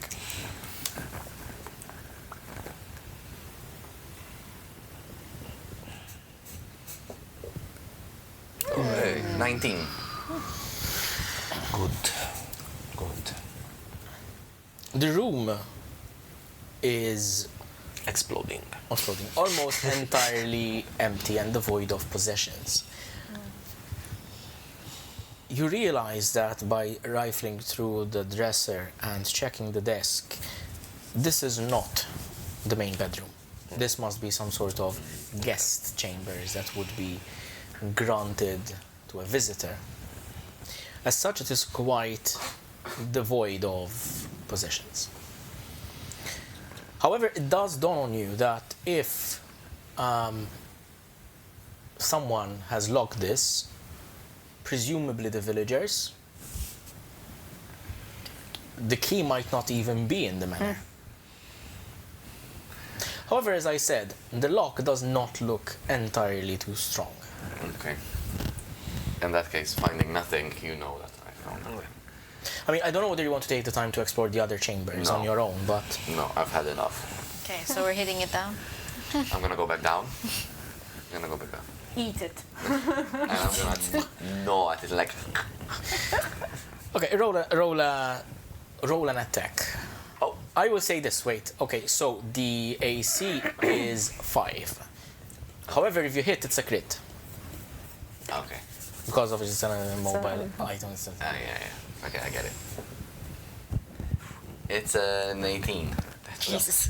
That was unnecessary. An Unnecessarily high. unnecessarily good move, but yeah. Okay, so roll the damage that your spider form would do. That's like really small. It's in your extras at the end. Yes. The giant wolf spider. So I add No, it's the probably- strength. So Because he's literally bite, you have creature. plus The 5, monster is in stat block. and it's basically a 1d4 plus 3. So it's a 1d4 plus 3, but you roll the d4 twice. I rolled the d4 twice. Yes, because you critted. Where's the Yeah, it's d4? that one. The that pyramid, one the that- pyramid. The the one pyramid. that you Yeah, rolled. no. Yes. It's a 4 Nice. and a 3. And that 3, so that's 7 plus 3, that's 10 points of damage. You also would deal poison damage to it, but obviously it's a lock, poison isn't effective. Drama. If only it was acid. Yeah, if only. You hear gnawing noises as you, like, literally with your mandibles try to forcibly remove the bolt from its rivets and from the door. It takes you a few moments, and with a bit of a lurch in strength, you manage to pull off 2 of the rivets, popping it slightly open. It's just enough to free the door, and you manage to open it inwards. At this point, It tastes incredibly metallic. I get out of my wild shape. I'm like, It's like eating pennies kind of thing. Iron. Next time greet tell them me to fit it. I mean, Very well done. So you went out of your wild shape now. exactly. Okay, correct. So do you all of you enter? of course. Yes. Okay, After the all room that explodes. So Roll new characters. right, you're set already. You enter the foyer and you're already familiar with this place. You've visited before. It is a large space, very high up, with rooms around it and a hallway, like sweeping staircase, and the corridor, hallway, like which goes around it into various rooms, as I've described. There is the door to the basement, which you have ascended from about 5 days ago. There's also 2 other doors flanking the main staircase. The rest of the hall is decorated with faded tapestries, covered in dust, faded with age essentially, and some suits of armor that are equally rusted and dusty. Is it well lit? No, it is quite not. It's dimly lit. Natural those are- light only. It's natural light only. There is no torches, nothing. Those of you who have dark vision will see adequately. Those of you who don't have dark vision will see in dim light because of the grimy state of the windows and natural light. However, if you leave the door open, there's quite enough light filtering into this area. Well, you have a lamp. I mean, I mean, you dim, can still so see. fine. It's just you might not see with perfect color. Would Defiance now notice that he sees with perfect color, strangely enough? Yes. But would he be It would take him a few minutes. to It would take him a realize? few minutes, like kind of like moving around. It's like, oh wait, kind of. You don't remember it this Brightly crisp, colored. crisp. Yes, this crisp. this high resolution. 4K. I'm watching life in 4K now. You see all the pores on all your friends. 60 FPSs. I'm gonna get a facial. By the way, do you still feel the pull of a little tiny bat that is attached to your clothes? Still attached to me. Oh, like to the It's like flab with of all your the four, triceps, kind of, arms like this to your side. I don't see him. I can make him visible if you want, and it's there's like a a small, it's a bat. little, he has like reddish fur kind of, Okay. like large black wings. Its face is less bat-like and Okay. more kind of almost like stretched over its skull kind of thing, like emaciated kind of. Still with the flat nose and everything, but Okay. it's like a little bit like as if it's like skin over a skull kind of thing, you know? Okay, less It's not a- interested. And it has like Like in little my head. horns. Yeah. In my head, because of fox, I'm thinking. You've never seen a bat with horns. No. Yeah. Is it bad? I still find it cute. It's quite. But when he said But bat, yes, I was I want thinking to like see a it. fox I bat. think- I think- Because of fox. I think therapy should be our next sponsor. Cute. Right. And bats are cute. So you are inside the building now. How would you like to go about it? Are you going to go about it systemically, like room by room, or are you splitting up? Are you going? I would say like... first and foremost, we close back the door to Okay. make it look like it was Fair enough. untouched. Should we go room by room, or do we want to? Yes, but let's target the biggest rooms first. They're like the rooms that seem more important, first, yes. and then we just have a quick look in the others in case we don't find anything. I think we should start with the study. If we can find it. I'm not a big fan of the idea of splitting I'm fine in with this staying as a group. place. It depends on how much grounds we need to cover quickly. I mean, it's quite empty, right? Yeah, we get it. You're not afraid. All right, big lady with a big sword. You don't have to be solo. So- You can Two I and two. just dispelled my reduced. Oh yes. Just this one. Yeah. So Oh, baby. now I'm normal. I got twig. So, ground floor or first floor? How many doors are here on the ground floor? So where there's we are? one that leads down to the basement. That Yes, you know. which That's we the know spiral already. staircase leading down. There was no other corridor. There's just one corridor that goes to the basement and nothing else. It's just right? a door. It's just a door, No, yeah. literally. What I mean is, like last time when we came up, there were no other ways to explore. You didn't quite explore the entirety of the basement, as in it was a very kind of particular situation. But So as far to as your we know, knowledge, it's just the basement, Okay. like the large area you were in. Okay. And then there are the two doors flanking the staircase. I don't think the study would be on the base, on the ground floor. I mean, can we just open the doors to see what's in there? Might as well, yes. Once we are Left here? or right? Left. Left. You open the left door, and immediately Explode. explode. It is a very small, relatively small room, about the size of the chamber upstairs that you explored. However, this one has two. Where is it? Yeah. So this one has two wooden tables with a smaller table in between them. All around the room, you can see that this is potentially the room that Atamar Gravenor used to treat the Albavaulians for injuries or for to heal them and that sort of thing. I would need anyone who has proficiency in medicine to roll a check. Maybe me? What about half proficiency? Yes, sure, why not? Try it. Yes, I do. Can I? It's like, yeah, of course. Not bad. Not bad. It's 18 total. OT? 18 as well. Nice. 15 Okay, plus so 3. very nice. both of you would realize that this, the setup the way it is, the two wooden tables, would probably be used in some sort of surgical application. In the sense, if operations need to be carried out on someone, they would be carried out over here, as is indicative by the implements found in the room. The wooden trays with like a scalpel, a rib spreader, a saw, a hacksaw, that sort of thing, as well as a thin leather tube with two needles stuck on either end, presumably for some sort of blood transfusion, which is probably why there are two tables there, not necessarily for two patients themselves. The room smells particular. Anyone who would like can roll. Particular is amazing. I would like anyone who would like to roll a perception check. No, I think Reyna shudders and just stays by the door. Like, no. You can if you'd like. I Stop failed. rolling that die. You want the die set from last time? I'll change it to something else. Okay, yes.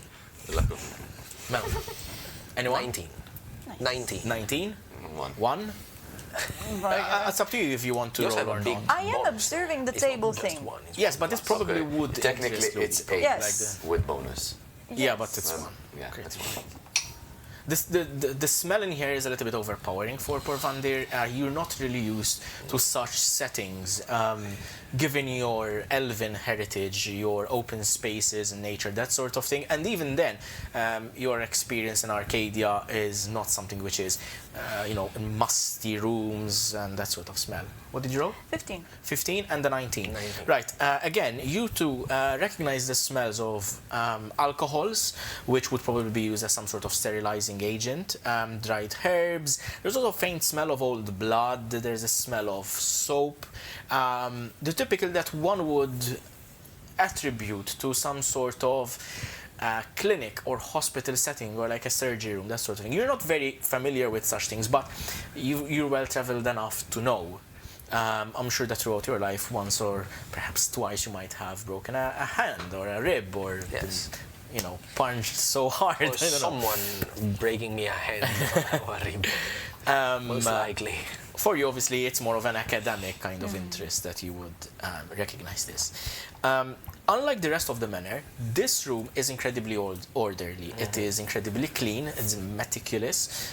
You could literally eat off the floor. Everything has a place.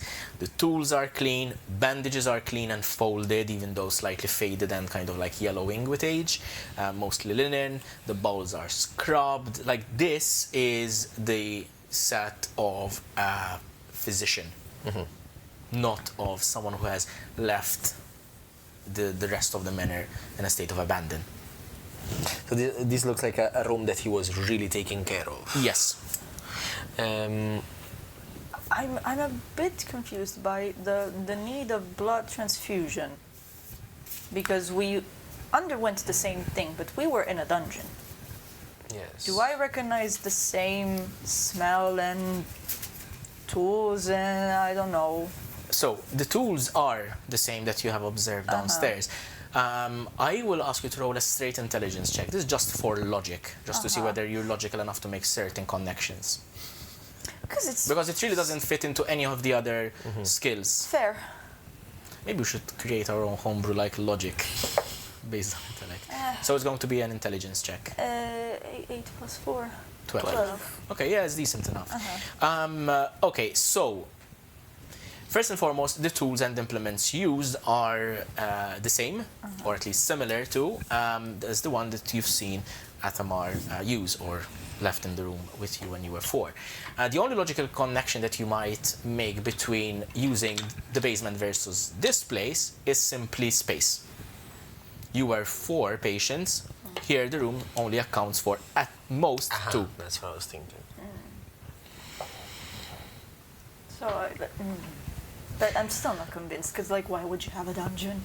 I mean, it wasn't set up as a clinic downstairs. It's just a basement. Sure. Okay. All right. Well, I mean, also this gentleman that used to live here was a feral creature of the night, so he might have had other uses for the dungeon. Still, he would meant for people. Look at this place. Yes. It's very clean. Who enters the room? Not me. I would say probably Well, I guess we entered, we yes. looked around To and like- stuff. Okay, It would so you make looked around. sense. Yes. Yes. Most likely. If you looked around, roll an investigation check. Nice. Investigation. All right, Watson, what do you see? 17. I'm rolling good today, yeah? Keep it up. Can't relate. 15. Wait, if we have a fight. So Then you look yes. around the room, and while you're making these observations, Defiance, you walk idly by, seeing the cabinets. You kind of like open them gingerly to see, like, bandages, implements, maybe some herbal poultices, that sort of thing. So Yes. there are some healing things that you might make use of. You find 2 healing potions. Nice. The basic kind. And also in a separate desk where there is a full inkwell and a quill in pristine conditions is also a journal. Okay. So, I did not have time to stain the paper this morning, but It's okay, spit on it. so obviously it's not the entire journal, it's just obviously the highlights of what it is. so 2 healing potions. 2 healing potions. Which I'm going to take and I'm going to give to Lugii. And I'm going to say, maybe you would like to study them or do whatever. You see, They look like the one that heals, but I don't know which one. I recognize the those. color. They are good potions Good. in the sense that in the past you've seen potions that are made kind of like haphazardly, like maybe a little bit faded or weaker color, that sort of thing. These are red Pristine. healing potions. These are well made. Good. And I tell you this, how these are actually very well brewed. I think the Lord knew what he was doing. These would be very useful to study. Thank you. Good finding. You said there is ink and parchment. Yes, the inkwell. Yes, Is it something that is like a small vial that I can take with me? it's an inkwell with a stopper. You could I would like to take it. take it. Yeah, Is there a and the quill. Yeah, a quill? yes. I'll take it. And if there are like parchment and other stuff, There are some loose sheets of parchment I'll- there, presumably to take I'll take notes that on as well. patients. I'll Yeah, take sure. that as well. You can add them to your inventory. You find a roll of parchment, an inkwell, and a quill. Bargain. And the journal that you found, Ink is expensive. It is. the journal that you found is a small leather journal which details the medical interventions that Atamar Gravenor would have carried out on the people. These are methodical medical notes on what they came afflicted with, what he did, and maybe some extra notes on them. Over there are some of the most recent ones that would probably catch your attention. Can I read it? If you'd like. To the rest of the group. Just shout so we can hear from outside. Oh, sure. I mean, the room isn't big, it's about this big. Yeah. What did you say? Let me read you bedtime stories. So, once upon a time, there was a vampire.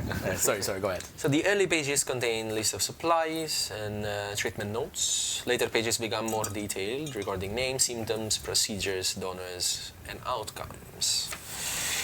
Year 2003, 4th of Mournful. Treated Mara Alderwick. for deep laceration sustained while foraging near Brightcurse Forest. Blood, help me understand what is this? Blood What is this? lag? The That is a G. handwriting is quite difficult to understand. Expensive. He's a doctor. Yes, he is indeed. Perfect. Was He did actually significant. do it well. Oh, Loss. blood loss. Blood loss. It's like exactly a the same as me genie. reading a prescription. Do we have a pharmacist around?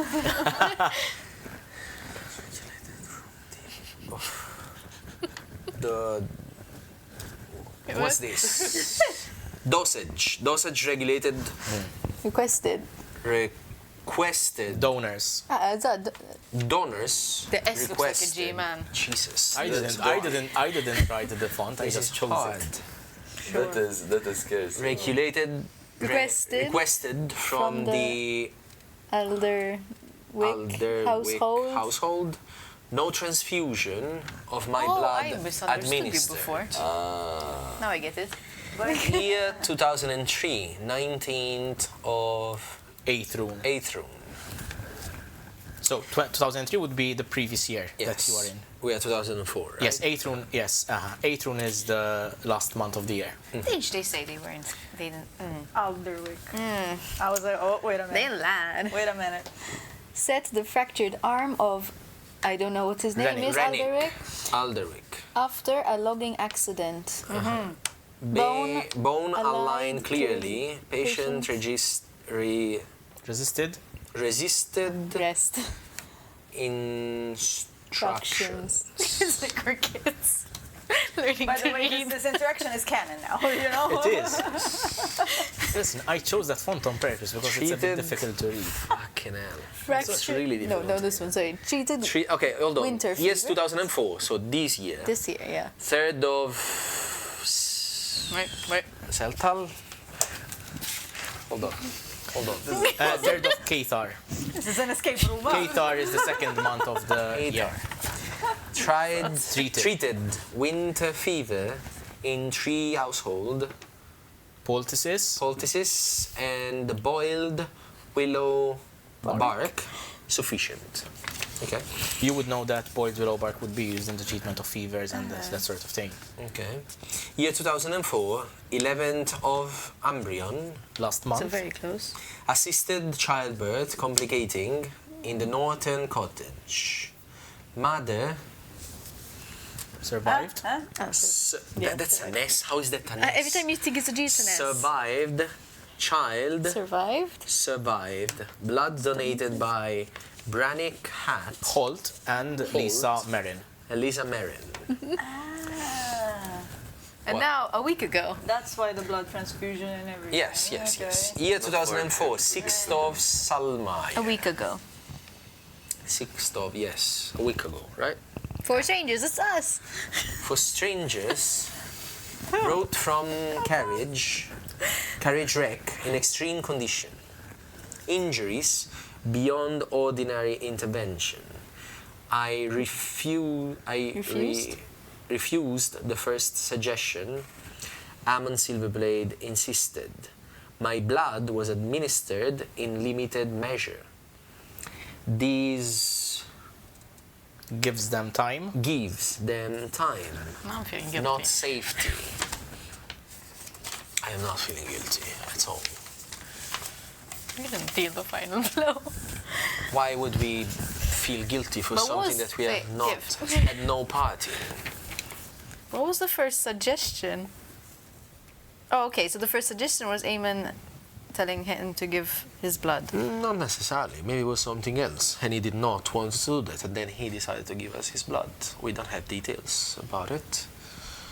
Don't you find it weird that there is the same name of the family we just met? Yes, that's the name of Estera's family, right? Is that correct? Yeah. Correct, the Alderwicks. But she didn't sound like she liked the guy. Yet she brought her family here to get cured? That is weird. She never said Hypocritical. no Yeah, she when didn't I say no, asked technically. her about his mending talents on her family. She said they were not. Keen of his presence, yes. It is still suspicious being so deceitful for no reason, if it was so. But why do you feel guilty, darling? I mean, clearly he's helped a lot of people, and he didn't even want to give us Well, his blood. This doesn't say that. Perhaps Ammon Silverblade just suggested to let us die, and he refused to let us die, and instead gave us our blood, his blood, because he said, my blood was administered in limited measure. This gives them time, not safety. So it means he just wanted to give us time Yes, and trauma. and trauma, which he did, clearly. Well, he I think did this give was us a second chance. Well, yes, but have you requested for it? Well, I would have liked to be offered the opportunity, don't you? Not sure about that. I think I would have said something should I have had the choice. What confuses me, though, is that Eamon seemed very insistent on saving us, but we never spoke to Eamon. We never met Eamon. When did he seem insisting? I mean, He he insisted found that he saves someone. us. No, again, you're just assuming it was. You're assuming it's not. Well, because that's what we saw. I mean, facts tell us that Eamon was not happy of us being administered his blood. He tried to save us. I mean, he was a good man. If you had found someone in the state we were in, would you have gone through all the hassle to save them? Well, You don't but even I'm know not them. Eamon Silverblade, am I? Clearly not. But he's Well, dead. What I'm saying is, this person was well known for being a hero of the folks. So obviously he would want to try and help us. Then maybe once he realized that he would be creating for monsters, or for possible monsters, let's say, maybe he said, no, just let them die. And instead, our friend here decided to give us more time with the chance of getting for more vampires.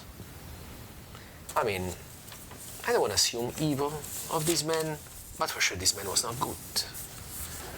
He tried to eat us yesterday night. Have you forgotten? Regardless, No rings here. Well, still interesting. Yes.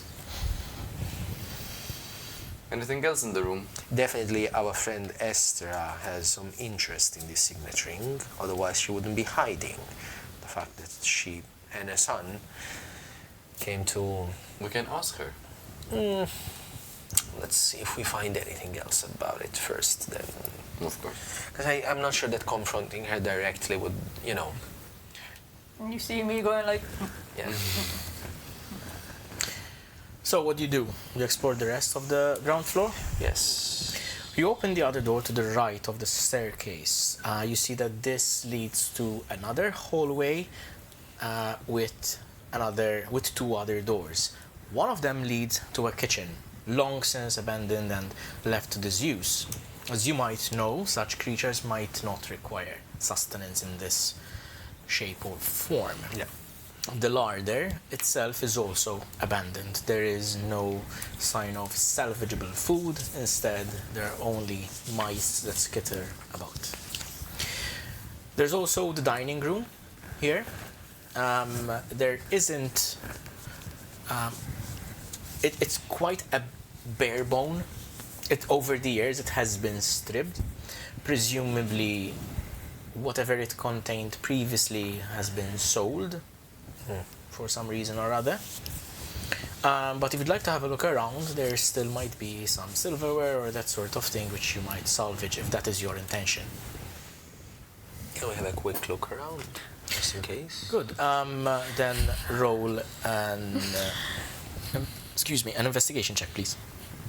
Just saying, Reyna's getting very impatient. 12. You run around the entirety of the dining hall. You manage to find a small leather purse with 23 coppers, presumably belonging to some sort of long-gone servant. Okay. As well, you manage to also salvage and at least recognize the value of a small embroidered table runner, which could be sold for presumably somewhere around between 3 and 5 gold pieces in a city. Not bad. What is that? Table runner. It's like a Table piece of runner. fabric that runs Okay. across. I just see not him a tablecloth, taking this and I'm but like, and you go, what? It's fancy. table I runner. quite like it. We don't have a table. Not now. There's also one porcelain serving bowl, which you managed to find, and that would be worth between 4 and 6 gold pieces in a city. I'm giving you the prices of a city. How big? Like, is it something that I could feasibly transport? Like, I don't want to take Yeah. stuff that I No, can't... it's not big. It's like a as serving in- bowl. Okay. I'm telling you what you would recognize as for value, but then it's up to you to see whether you take them or not. Then I will not take the serving bowl. Okay. I think it's practical to... I mean, the table runner, I can just strap it Yeah, of course. and then put it in my bag, but the serving bowl, I think, Yeah. you know, it's not going to be practical to carry around. I mean, I have a bag of holding. That's... well, I don't know about it. No. Oh, you've seen Me it. going through a bag up to my shoulder, and the bag is this big. Am I aware that she has a bag of holding? I mean, you've seen her put her arm through her shoulder. Entirely. Clearly. Yeah. Well, Literally. would you like to put it in a bag? I mean, it's worth pretty gold. I mean, it is a serving bowl. You could presumably use it even for like preparation and potions, that sort of thing. It's a fancy tool to have, but even if it's not just for selling value, you might use it. Maybe as a helmet. If you don't want to, that's fine. I can use it when I brew my potions. Sure. Just It might be worth like 4 or 5 golds. pretty. And I just So open the that's bag and boop. a seizable amount of money. A sizable amount of money. Sizable. That's Yes. what I meant to say. It's also seizable, technically. It's also seasonable, yes. Is what you wanted. Right. Are we done in this room? Nothing else of interest, seemingly. Then I presume you start upstairs. Yes. You walk up the staircase and the wood creaks beneath your feet. There is a very old carpet which runs down the staircase. It's obviously covered in dust as much as everywhere else in this manor except the surgical room. And as you come up the staircase, there are several doors. There's 1, 2, 3, 4 doors total. Where are we starting? Left is where you came in, right is obviously unexplored. And then there are the 2 in the middle. And one we know already. And One you know already is the guest chamber, I would suggest to go right. right? Because left is the guest chamber. I which mean, was we don't know fully the other one dusty. though. There's 2 and 2. 2 and 2. I'd say let's finish one side. can and then finish we the left go side to then. the other side. You open the other door on the left-hand side, and you enter another small bed chamber. However, this time, again, it's not the main bedroom that you would have assumed would be used in a manor this size. This one seems to be decorated as some sort of nursery. I was going to tell, I was going to tell you, do not pull the nursery thing. Fuck me. Okay, it blows up. Yes, sure. It blows up in my It heart. was a nursery, but now it's blown up. It's been left in a state of neglect for decades and decades, much like everywhere else in this place. There is an abandoned wooden cot. There is all the furnishings that would be necessary to care for some sort of child in this place. But there is no indication that a child ever inhabited this place. I need anyone who would like to inspect the room to do one of 2 things, either perception or investigation, depending on what you're looking for. Either loot or information. Can I can go for perception, yes? I'll go for perception as well. Okay. I'm not really good at investigation, to be honest. 19. Yeah, not even in perception. 19. 6. Anyone else investigating? Just to know. Oh yeah, I'll investigate. Okay. Serena, do something. Oh, 20, dirty 20. Dirty 20. Nice. Okay. There you go. So let's start with you. As you Can I Curious, but she doesn't I understand. have something? That's not a dirty 20, that's an unnatural 20. Unnatural 10. so What? Uncalled for. you walk around this room and you open the dressers and the small closets that are in this room, and you manage to find a small painted wooden box with 3 coppers, 6 silver, and 12 gold pieces. I'm taking the money as well. Your perception. I need you to also roll a history check. Nice. You're gonna have to repeat what you said, by the way. That was never 3, a 6, fact. 12. We hear from an specific. unborn 6, 12, child. okay. 12 history.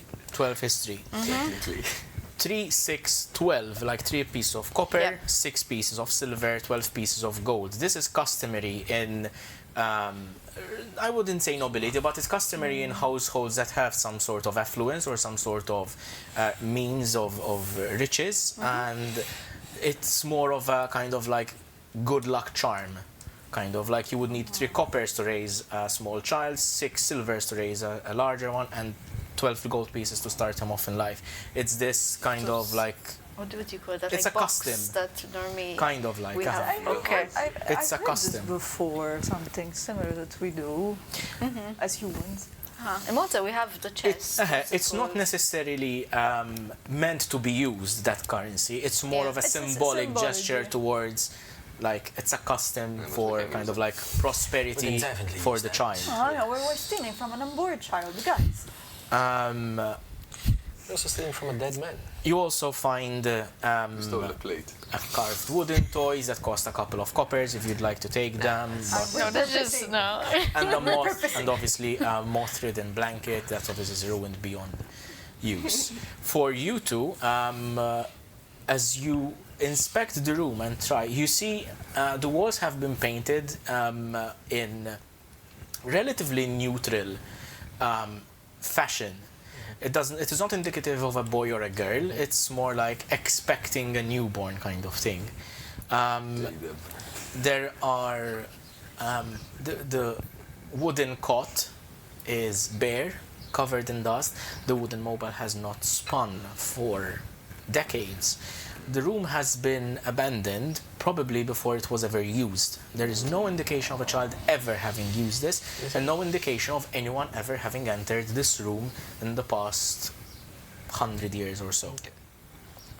I'm hearing the song from Up.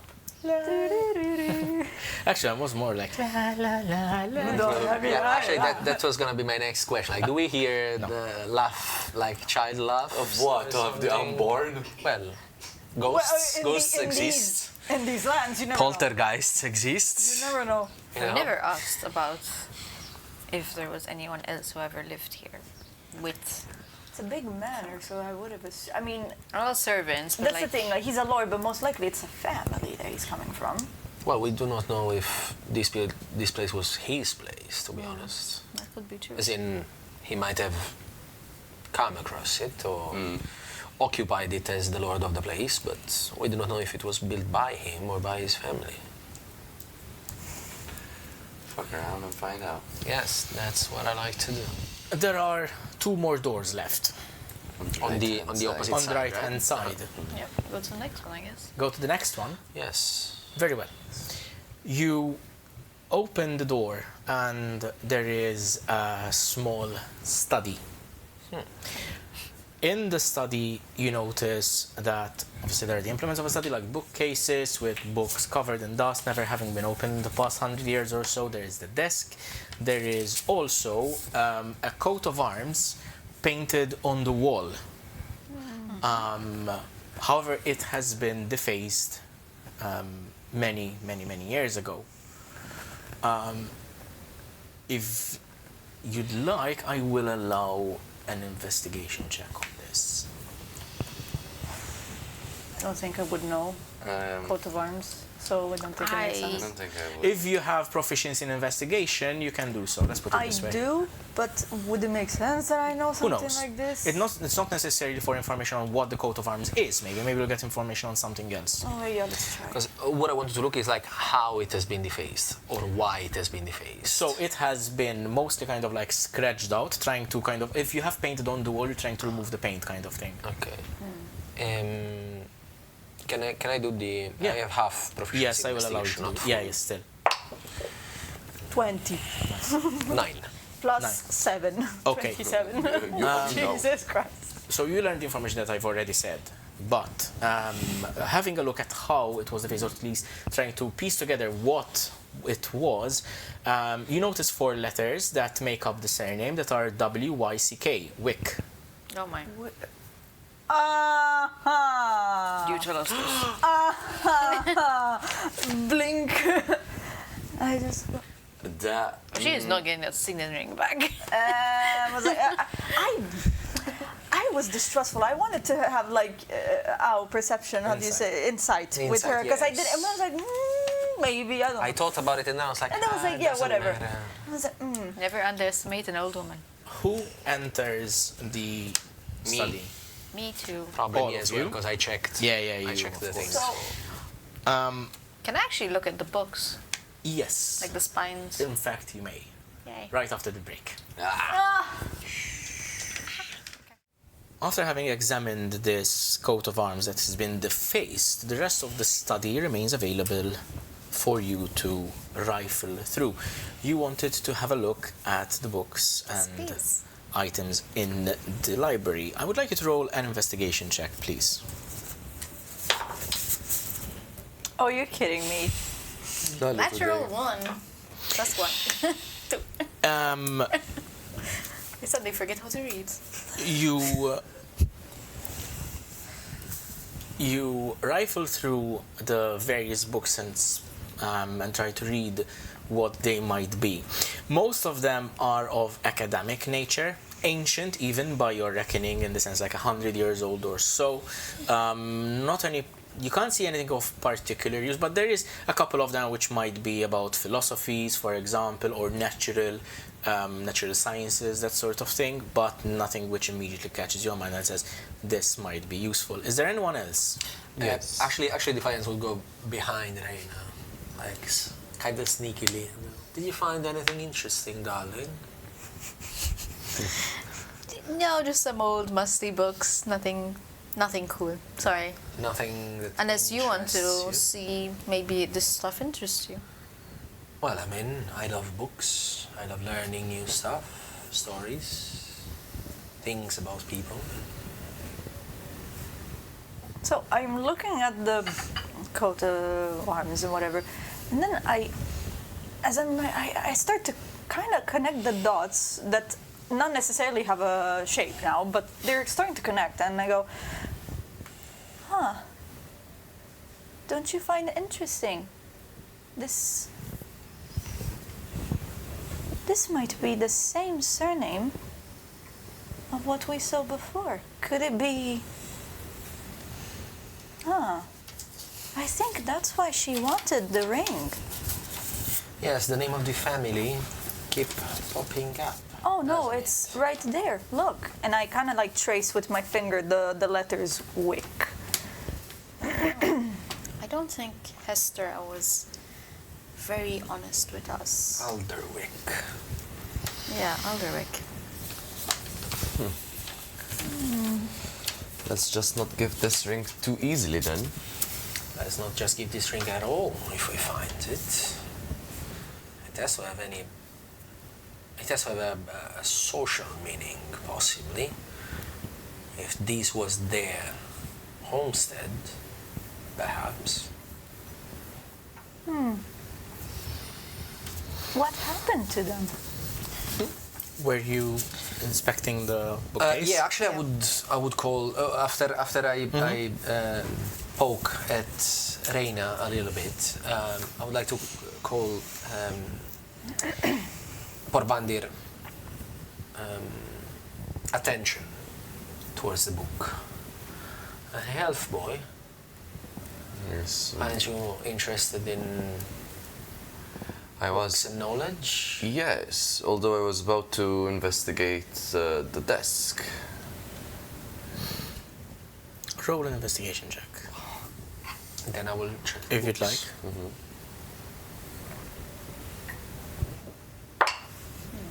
11. 8. Oh, You that was keep- poking. You keep scanning the rest of the library, however, much of the books remain irrelevant to your cause, let's put it this way. In the desk, however, you find a locked drawer. You try to force it a little bit open, it gives relatively easily. The lock is far too old and far too small to resist a good pull.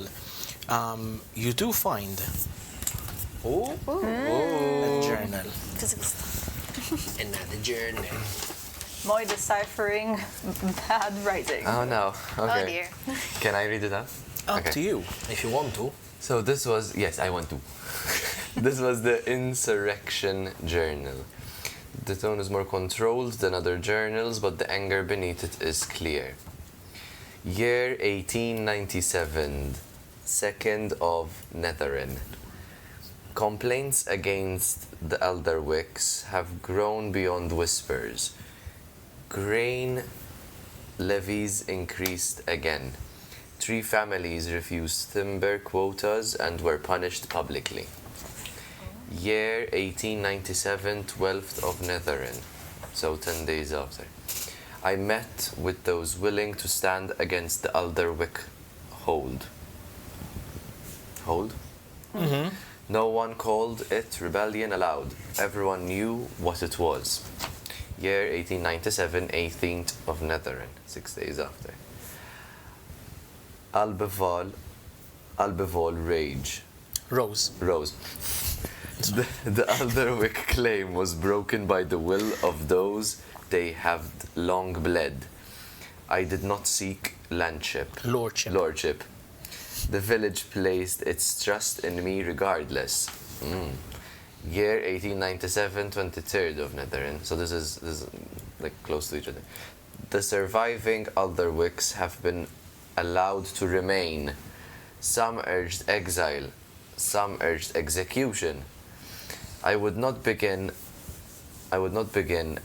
Albavaul's freedom with another family's slaughter. Year 1897, 3rd of Corvalen. One of the Alderwick elders was not content with defeat. The rites found beneath their old house were not druidcraft, nor hedge witchery. Demonology Gowns? Karzun. Karzun. Karzun's name was written in ash and blood. Year 1897, 4th, a day later. I killed the one who cursed me. The rest remain under Albavaul's protection. I will not punish descendants for the crime of one hand, if that hand had ruined mine forever. You see why I felt guilty.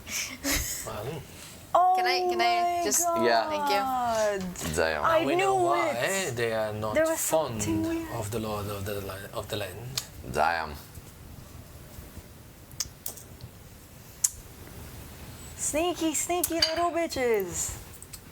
Well, we do not know if they are still practicing such dark rituals. So I look at you. But certainly they are not fond When of you the- say of the this, Lord. I say I would be a bit worried about the fact that Estera knows a lot about ingredients and rituals. That is true. Here's the thing. To the three of you, the word demonology is foreign. To you, perhaps say not so no. much. At the mention of Karzun, you feel your winged friend bristle telepathically, Okay. as if the name itself kind of sends a shiver to it. Ostia. How do you spell the name? K-H-A-R-Z-U-N, Karzun. That's why they didn't care about him dying.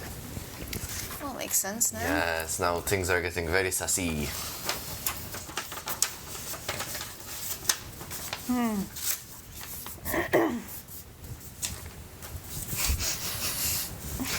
Send it to my lordship.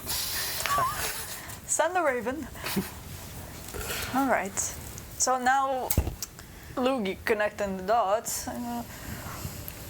Oh, Also, so the three of them, they have no idea what demonology is. It's not. Foreign. The three. It's not a practice that is known or talked about. So there's no knowledge. I mean, you obviously make the connection between demon and demonology, but you Yes. don't know what demonology could entail. for all that we care, it's more like You necromancy. two have no idea. Exactly. So I go, we truly killed a man that was trying to do its best, didn't we?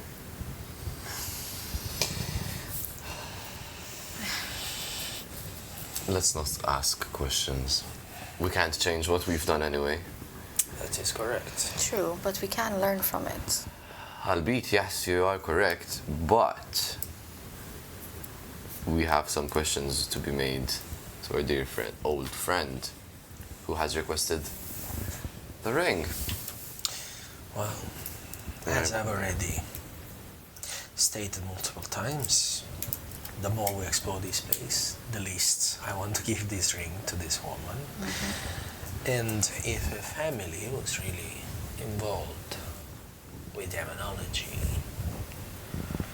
Do you know what that is? is the studies of creatures beyond this reality. Certain creatures beyond this reality. Which reality are you referring to? Oh, You would all know that this, what we call the material plane in typical D&D terms, is known as the Relic materium. It's the current realm, current plane of reality that you are on. There are other realms beyond the Relic material. And demons are such creatures studied by demonology. Not necessarily studied. Studied is a fancy way of talking about witchcraft, practice of dark magic, summoning of of such evil spirits. Suddenly you realize that the knowledge that you are sharing is new to you as well. Suddenly you're like, how did I know that?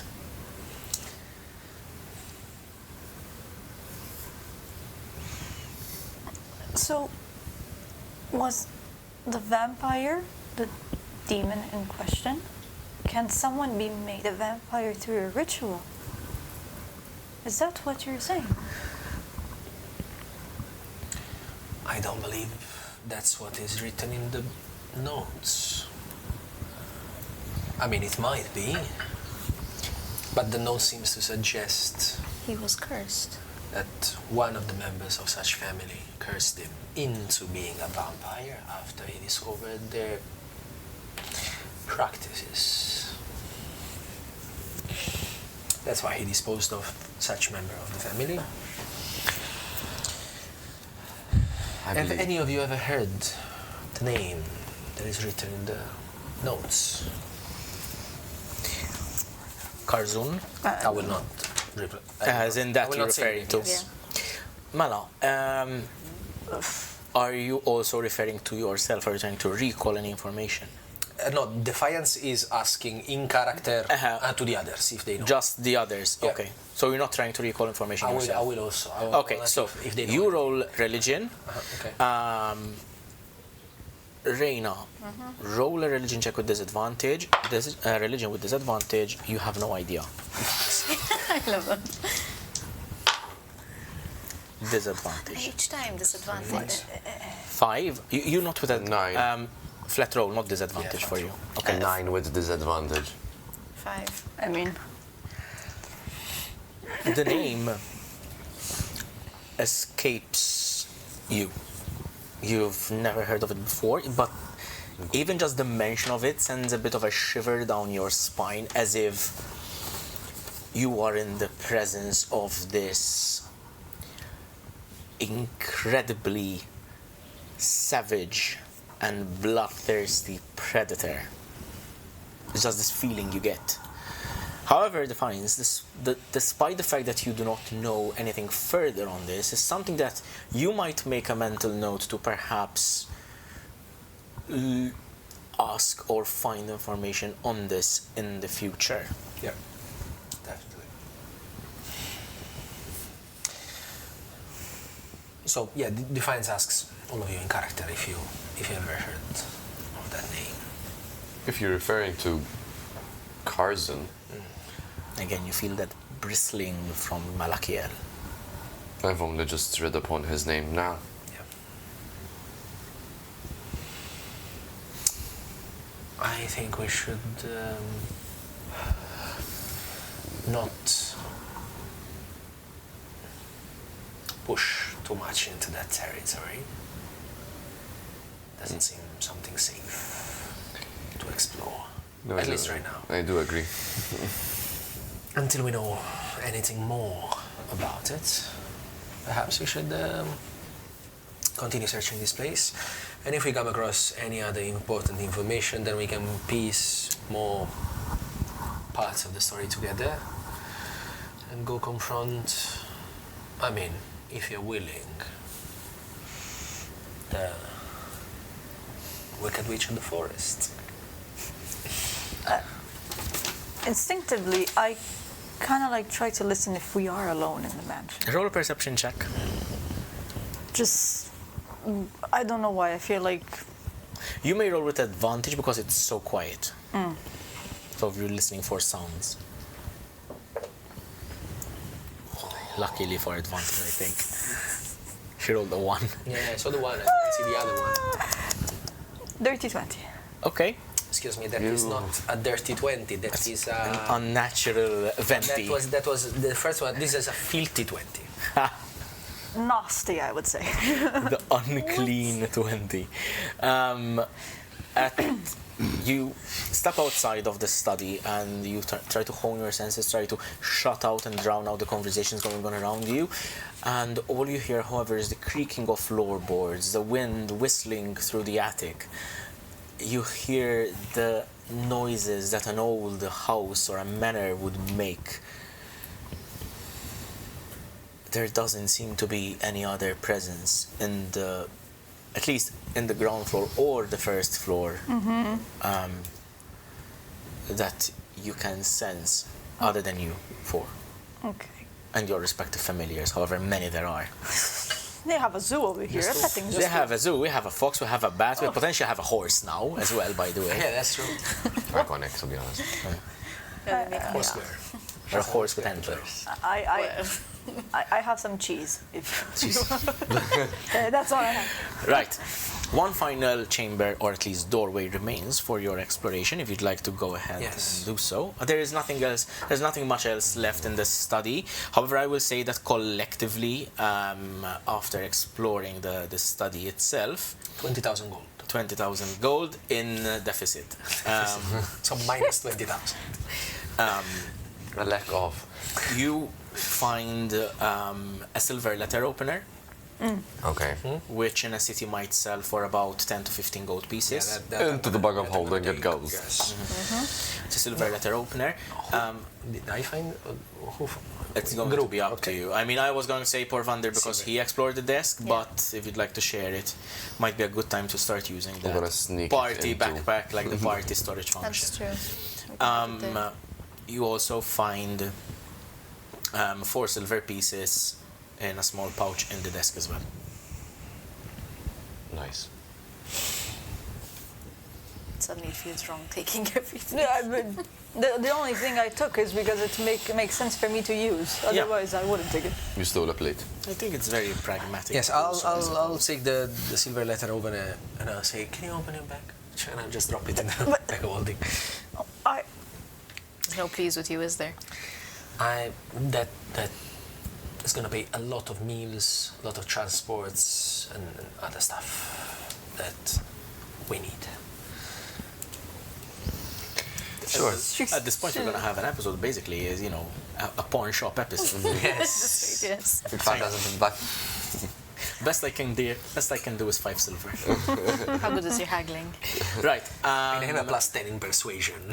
Okay. 12 silver. You open the door, the last one that remains on this floor, and it is a narrow corridor with 2 doors, one at the very far end and one to the next. For brevity, I'm going to say that the first one, when you open it, you notice there's a spiral staircase going up to the attic, and through a quick foray, you do not find anything of use there. Most stored supplies which would have been useful ages ago, rolled up carpets, rolled up furs which have gone moldy, that sort of thing. And the last door at the end of the corridor is the bedroom. It is a large chamber, but it is not lavish anymore. There are heavy curtains that cover the windows, and they block out most of the light. The bed is neatly made, but still covered in that layer of dust.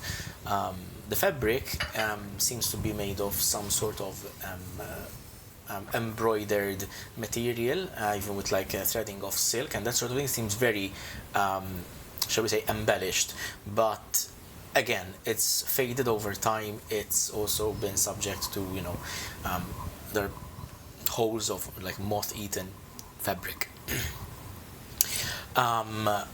There's a wardrobe that stands against the wall, and there's also another small writing desk. This one seems to have been used rather frequently. It's the one that is probably the most cluttered one, other than the one in the surgery room downstairs. From what you can piece together, presumably Atamar Gravenor spent most of his time either in the surgery room or over here. The window looks over the garden, so you can see the canopy of trees. I would like to give a look at the garden. Is there a very thick canopy that covers completely, or I can see? It's an overgrown canopy. From this window, you can see just beneath the canopy, but there are trees that reach to this window, and the foliage kind of is pressing against it, against the glass. But as you look down, you see that there is a small area which has been taken care of. There are well-growing, most of it is overgrown, but there's a small patch which has been cleaned, which has been taken care of. It has flower patches, that sort of thing, and also now two graves that have been dug. Two graves that have been dug with a tombstone each. Okay. One of them looks significantly newer Fresh. and fresher, presumably Athamar's himself. Should we search this room to see if we find Yes. either keys, information, or the ring? Yes. Let's everyone grab a segment of the room. Yes. Right, I would like anyone who would like to investigate to roll an investigation check. The highest one will get the most information, and the second highest will find something else. Can I assist Sure, Tanya you can. instead? Sure. You can roll with advantage. Oh, 30-20. It's an unclean 20. What is it now? So 17 plus 7. That's 24. So it's not dirty 20, it's a 20 on a budget. Temo 20. 20. A 20. 20. Right, so dirty 20, 6. 6, 24. and 24. Okay, so for Vandir, you are mostly attracted towards the actual garden outside. Despite your proclivities towards knowledge and that sort of thing, you still cannot deny your innate druidic and elven nature to observe the nature that grows, even rampantly in such places. The garden itself, as I said, is overgrown. There are weeds and vines and roots growing everywhere, except in a small central area which has been cleared and maintained almost ritually. This is the area where the two graves are, and there is a small path, a small stone path that has been relatively cleared from downstairs, presumably from the dining area, which could lead there. Okay. Or at least from the larder rather than the dining area, because there wasn't a door there. You, Reyna, notice that in the corner of this room there is an armoire with a silver mirror. The silver mirror appears to have a dent in it. Following this clue, looking around the room, you look underneath the bed. And there you find a silver signet ring. Oh. But is it the ring? As you examine it, I mean, you're not familiar with the coat of arms of Gravenor, Yeah. but it is a signet ring. Okay. It is set with a pearl inlay. However, there is no further information that you could get. It is chipped on one side. What you could probably make of this information is that at some point this ring was thrown at the silver mirror. Against the mirror. That's why there is an indent in the mirror. You Okay. find the last journal. Oh, gal. Oh, this is gonna go bad, huh? Read it for us, Queen. So, this is the personal journal. The handwriting is less controlled in places, especially in the later places. Year 1897, 8th of the Corvalen. So this is after my letter. The hunger has not passed. I believe it fever at first, then poison, then sorcery lingering in the blood. It's none of those things. It is command. Year 1897, 15 of Corvalen. I have not fed. I will not. Serenna says I am fading, but better a fading man than the thing the Alderwick curse would make of me. I know where this is going. Maybe.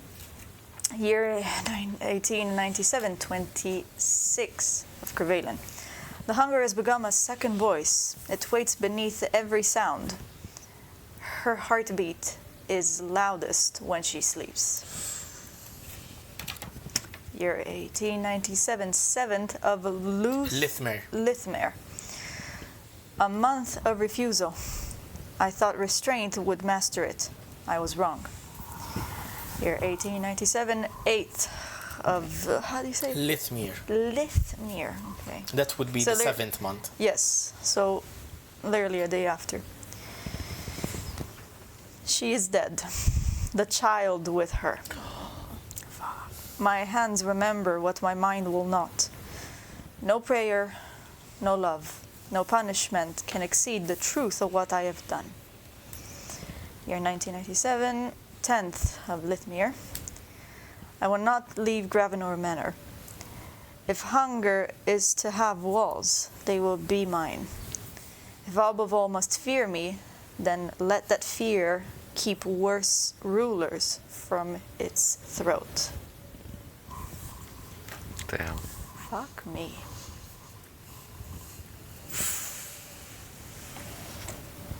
So while I read this, you see that my face grows heavier and heavier, and then I just look at you.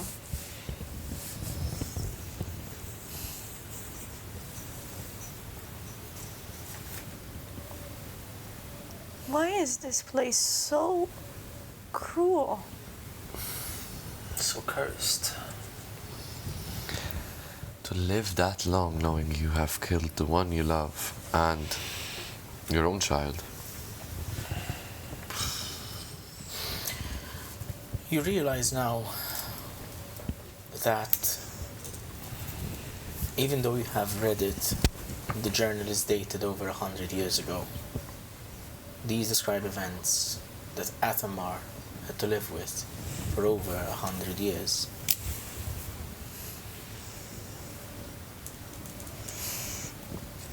He did not deserve that.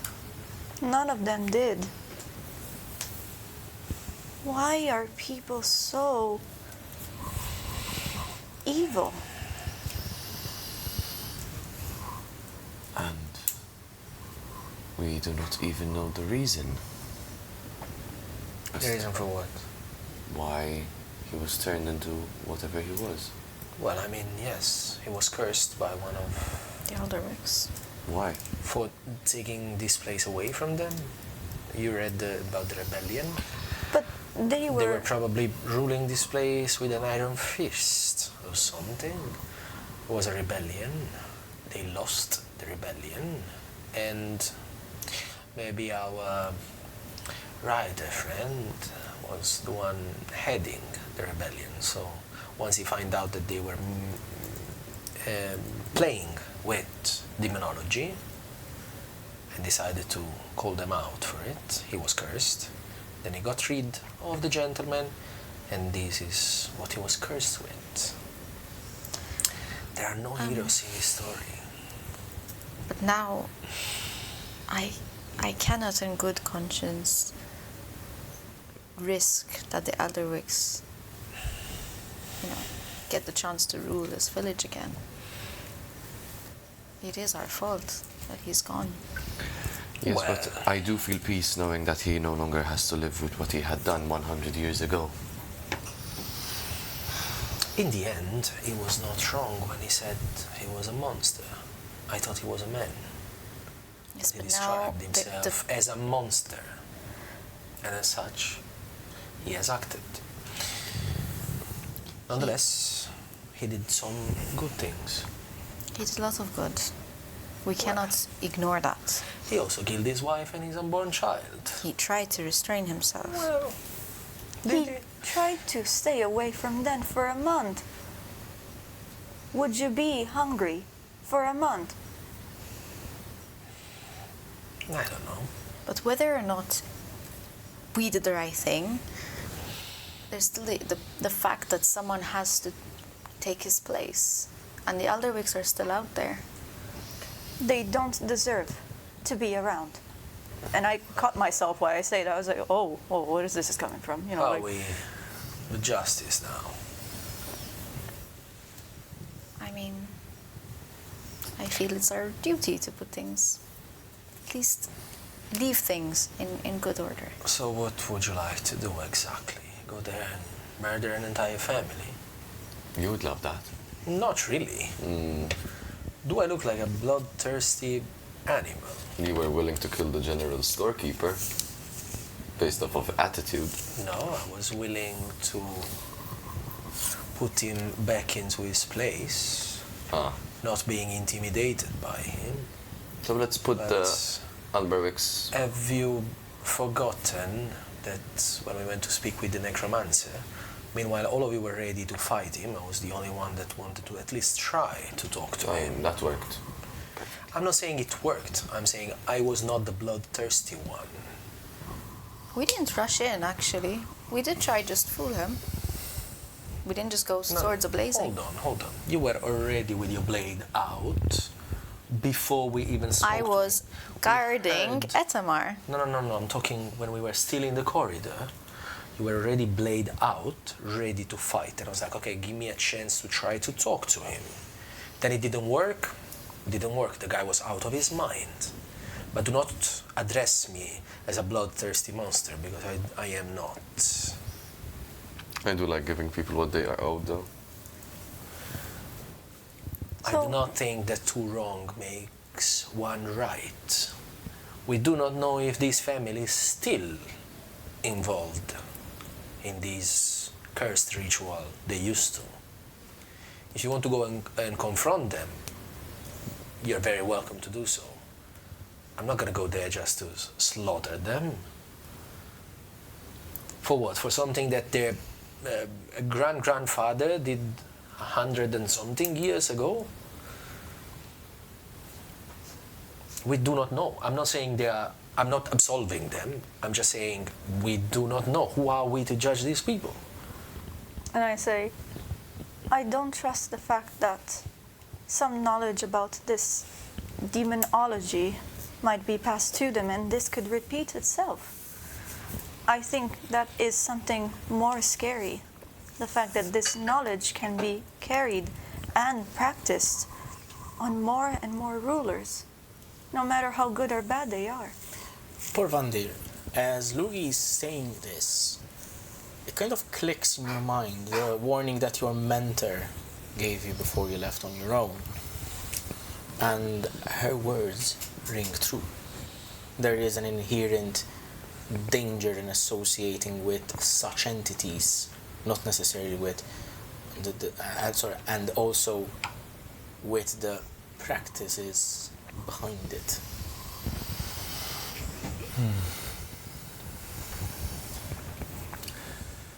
Maybe Defiance is right. But what of the ring then? Oh, we should not give them the ring at all.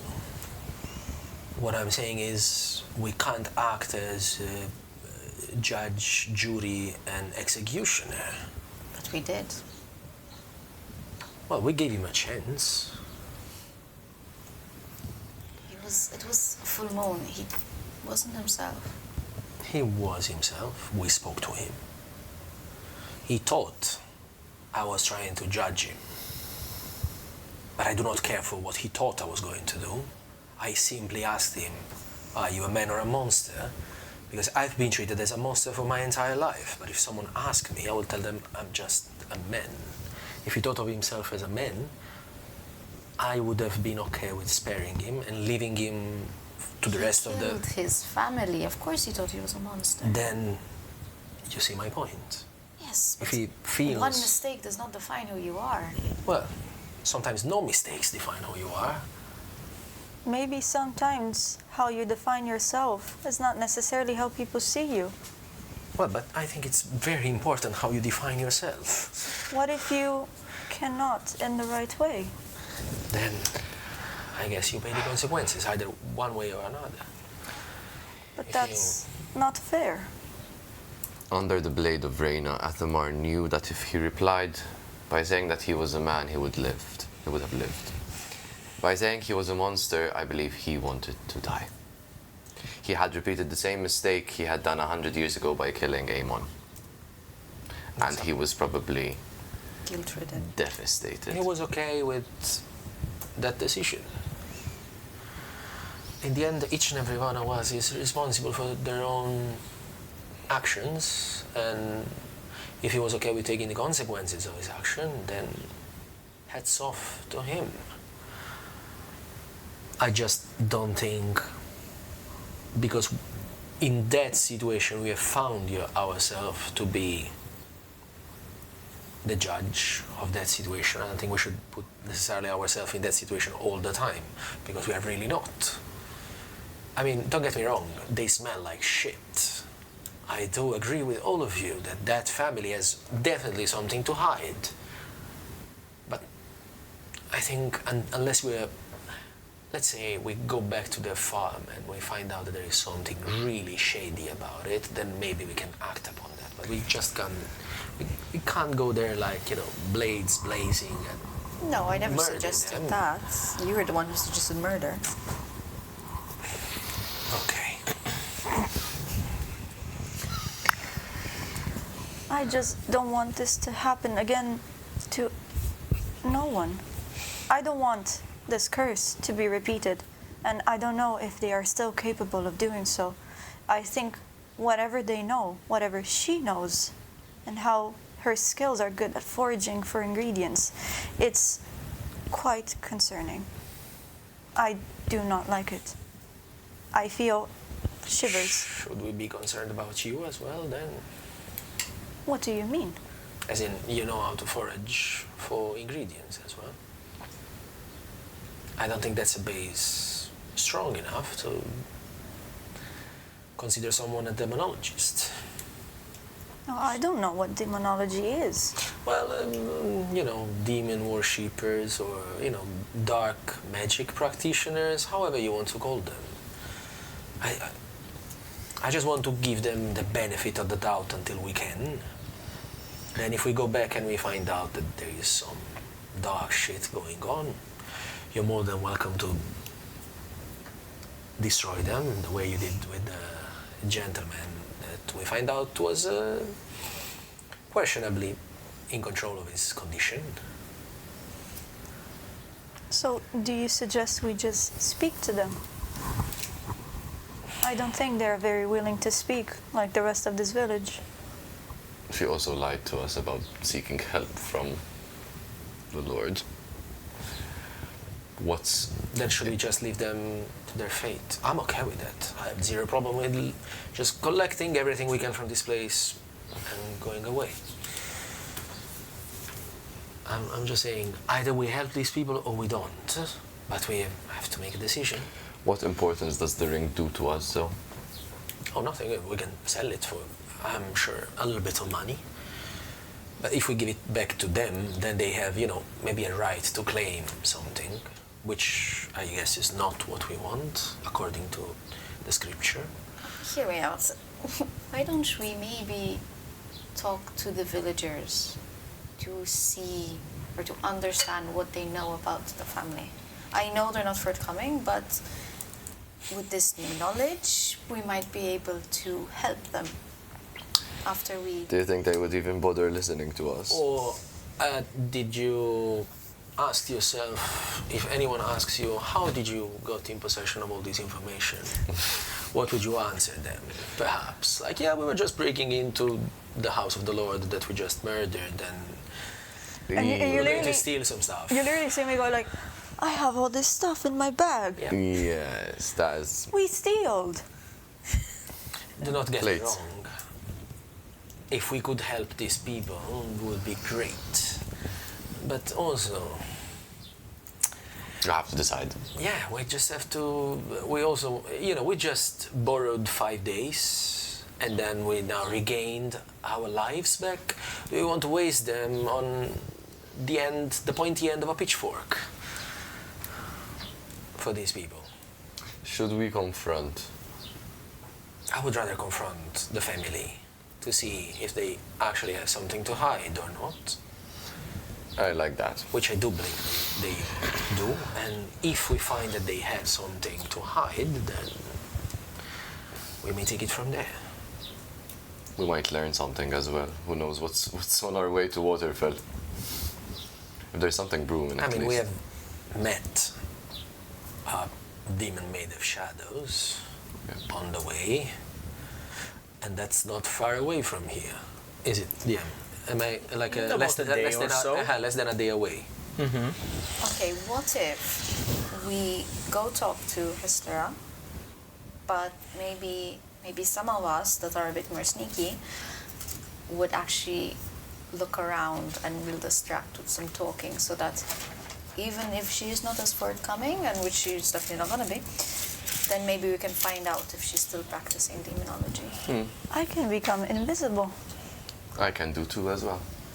And you can talk a lot. I can talk as much as you want. That way, hopefully we'll get some information. What do we have to lose? We have Our the upper life. hand. We've borrowed 5 days. Well, what I mean is, like, if they are actually demonologists, they might summon another demon, like the one that was in that house or something, but... And did we not, get rid of it? Yes, what I'm saying is they wanted a chill day. I think I will have none moving forward. Yeah. Welcome to my life, darling. How do you do it? Oh, I just smile, like I did this morning to those people, spitting on my way. Oh, yes. Do I have to smile? Nah, if you feel like. Do you want to try to smile? Oh, that's creepy. Yeah. Be nice. Wednesday Adams, kind of. Yes, We'll work you'll on have that. To, yeah, we'll have to practice a little bit more. I think we should go check the overgrown thing downstairs. Oh, sure. Okay. I mean, maybe you can find... I mean, this guy was a practitioner of magic and medicine. Maybe you'll find some interesting herbs and stuff. I am intrigued with the foliage that's overgrown. Are you going to the garden? As you explore the house, you find no door that leads out into the garden. You exit through the main door and take the path which goes around the manor. Roll a perception check, please. 21. 10. 9. 13. Okay. You keep on walking around the manor and you emerge into this overgrown garden. Even the path that you are on is overgrown at this point, except for the central clearing that I have described earlier. As such, there is no usable herb that has been grown over here, unfortunately. Whatever supplies that Athamar may have used to create potions or to help the Albavaulians may have probably come from the older Whigs themselves, given that they are the foresters and foragers.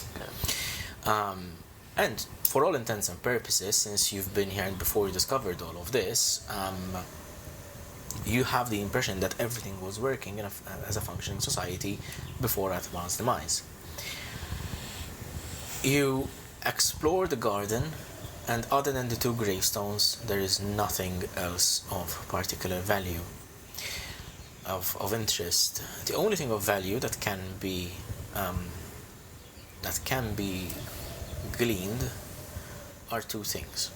2 necklaces, laid one on each grave. One of them is a silver necklace with the inscription Serenna, matching the tombstone Serenna Gravenor, and the other one, presumably belonging to Athamar, with no engraving at all. However, it seems to be some sort of metal flask, a small metal test tube, almost.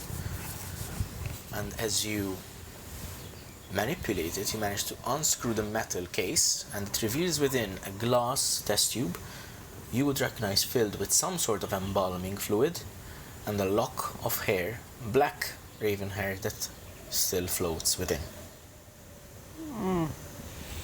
Would I know the purpose? Roll a logic check. I will call it a logic check. Logic. Right? So just straight intelligence. Am I smart? Yeah. Unless anyone else would like to chip in and kind of like have a guess. Can I don't know, help her? 15 plus my intelligence, which is +7. Oh, sorry. Plus 4. 4. Sorry. Plus. So you have probably the +3 saving proficiency. Yeah. Probably the same. Something like this is uncommon. It's almost a little bit morbid. the fact that embalming fluids have been used, meaning like an organic preservative, typically would be used in some sort of either like mummification rituals or corpse preservation, that sort of thing. However, you notice that the hair within, the lock of hair within, does not seem to match your memory of Athamar himself. Presumably, he preserved a lock of his wife's hair. And presumably this is the necklace that he would have carried with him.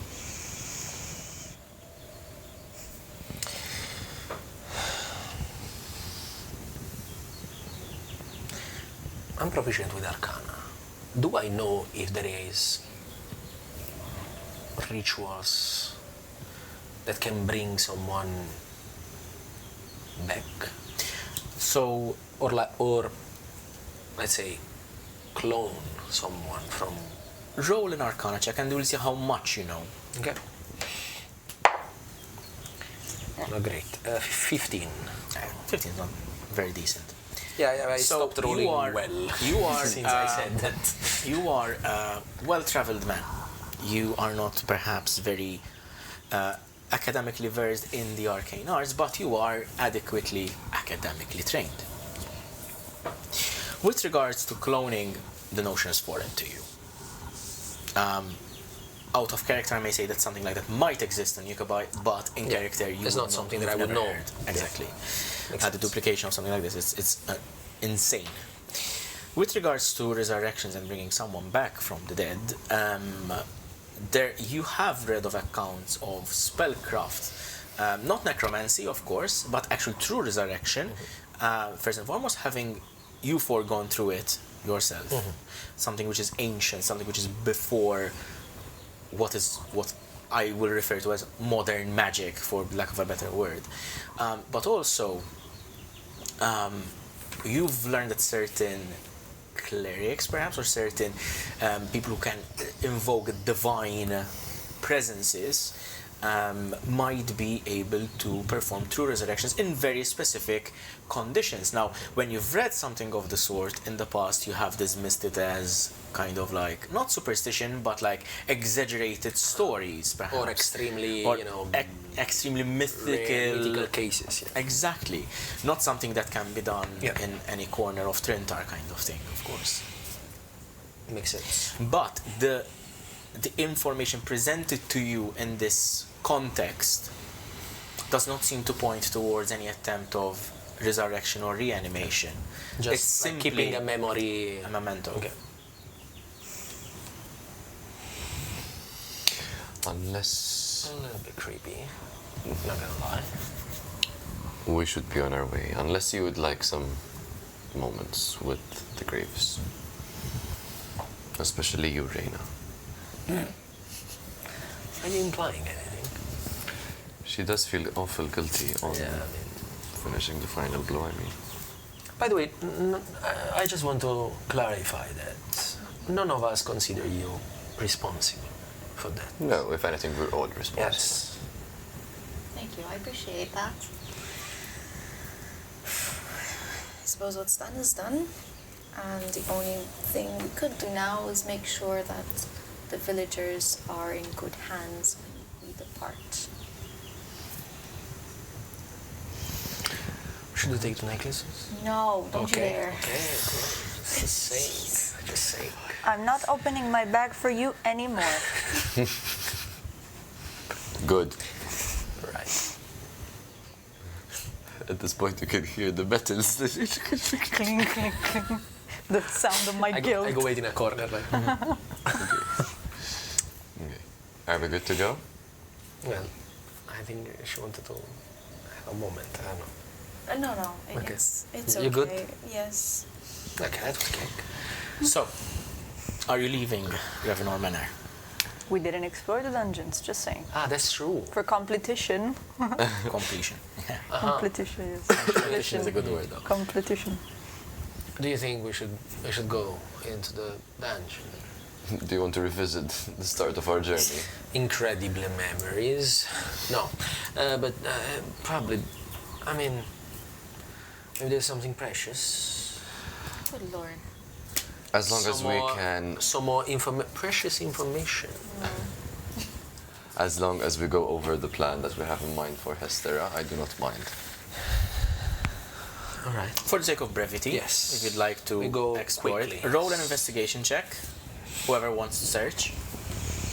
I don't want to search on Dungeon. This wanna place see. already Are you has... waiting outside or? No, I'm there. Okay. I'm just not... I don't know it. It's absurd. 11. Lalo, this is the third 11 I got. Oh no, I am against Okay. doing this. 9 and 11. 9, 11. Okay. I mean, makes sense. It's both of you, by the way. Hello? They hit the second. The second vampire. As you go around the Jade is breaking behind the laptop. I broke Jade. You go through the basement, and it is exactly as you remember it. There is nothing changed about it. It seems that Atamar himself has not even visited this after your departure. You cannot find anything else of value. However, you do notice that one of the holding cells that is around there are several holding cells, I described them in the first session. Behind one of them, at the back of one, there is a small metal door, and as you open it, you find another second cell behind it.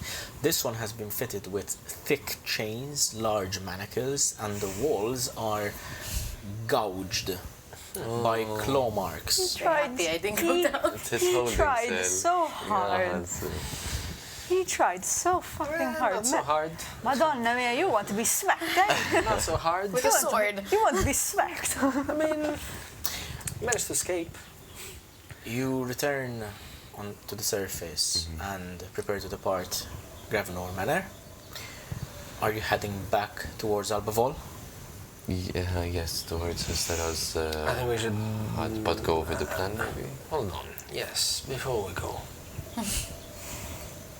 Are we sure we want to do this?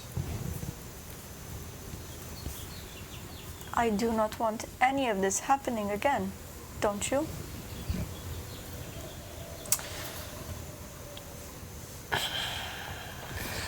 I propose we split in two. I do not Think of it want. this way. I do not want any of that dark magic to spread.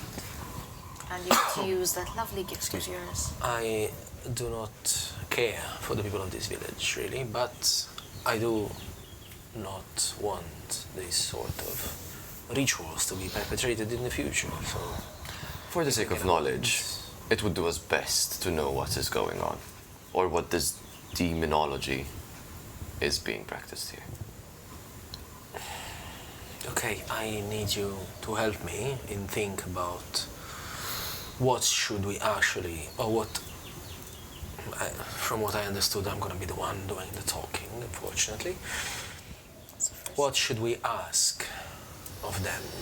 Should we be upfront and... Let me just clarify. Are you walking towards Albavaul while you're discussing this, or still at the manor? No, we are still at the manor. We are, Before we go... We're planning for once. Exactly, before we decide... We're very scared. Well, now yes. Now I am seriously concerned I about what wouldn't might be. happen. I wouldn't be too upfront with it. We need to stall as much as possible until we find something of interest. Do we know anything about like resistances and weaknesses? Or would he know? You have I'm not no big. I'm clue about useless. demons or demonology, other than the fact that this is highly forbidden and ancient knowledge. We You clueless. wouldn't know anything. Okay. I mean, you can make assumptions, but Yes. But we don't know but you if any don't of those know. assumptions are... correct. Actually, can I... I'm gonna ask all of you for a minute of your time. Can I do my little ritual and maybe ask a question and see if I get anything? Depends what you ask. Okay, so I'll do my little ritual. And the bat that was kind of floating around you turns invisible, Yeah. but you know it's taken his regular form. Invisible. Yeah. But regular form. I'm gonna use my magical cunning, so I'm gonna spend 1 minute to sit down. I will take my cards this time, my set of cards, and I will completely pretend that I'm doing something. That will completely pretend like I know what the tarot deck is, but yes. Yeah, the tarot deck. And I will then at a certain I will put like 5 cards in front of me. Yeah. And then I will close my eyes. And I will use my magical cunning to perform an esoteric rite of 1 minute, regain my pact magic slot, and I want to ask whoever is listening, be it Malakiel or anyone else,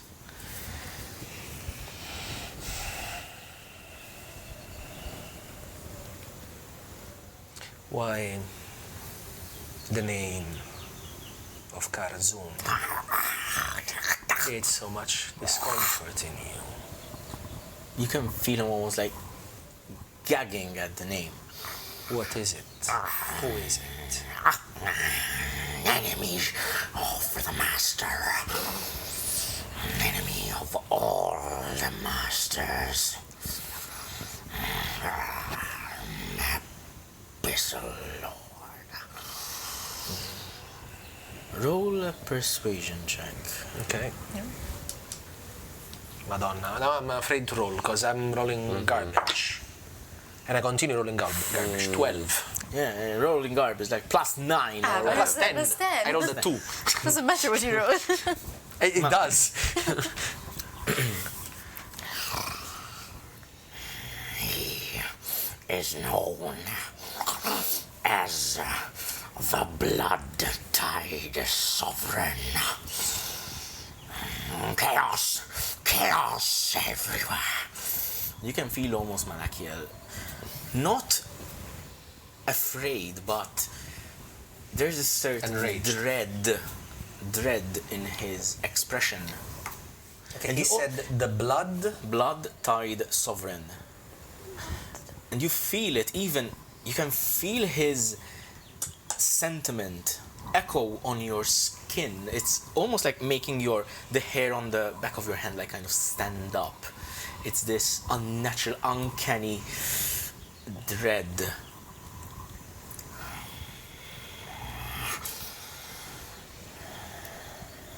There might be worshippers.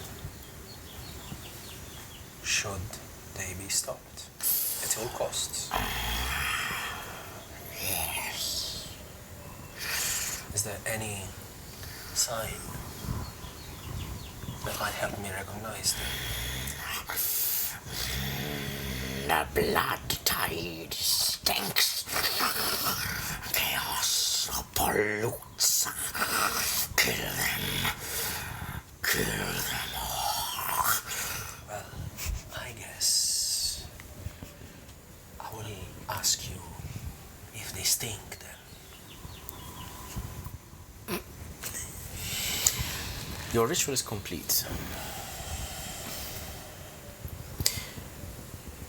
You all travel towards Albavaul. You pick up noise. Oh no. A commotion coming from the village center. She snitched. She snitched. You approach and you see 2 crowds opposite each other. The older wigs on one side Hold up. and the rest of the village on the other. The older wigs, you realize now, are quite a large family. Some wield felling axes, some wield knives. Hestera is at the forefront. The rest of the village is headed by the 3 individuals you saw by the drying tents earlier. The 2 humans and the halflings, and as they hurl insults to each other, you realize that in your absence the Orderwigs sought to capitalize on the master's or the lord's absence.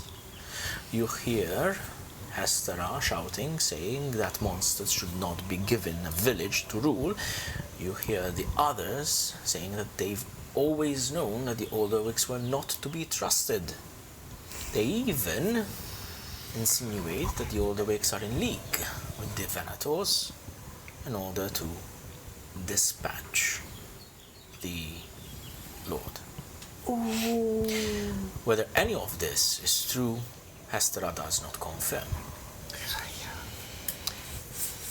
Lugii, roll a history check. Based on your proficiency in nature. You are proficient in nature, right? Yes. I am too. 16. Do better. Okay, I was gonna say do better than 15, but okay. I'm also perceptive in nature. Oh, proficient in nature. It's specifically to her. So I rolled a 12 plus 4.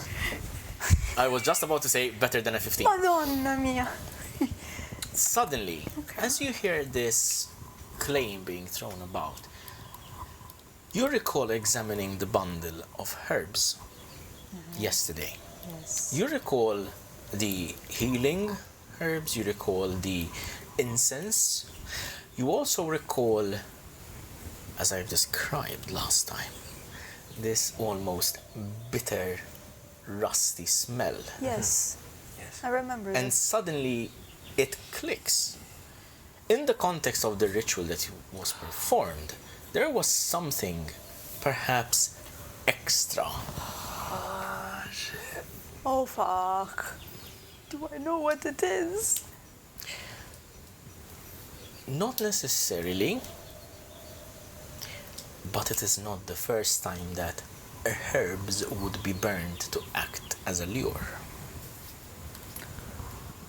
Oh, that bitch!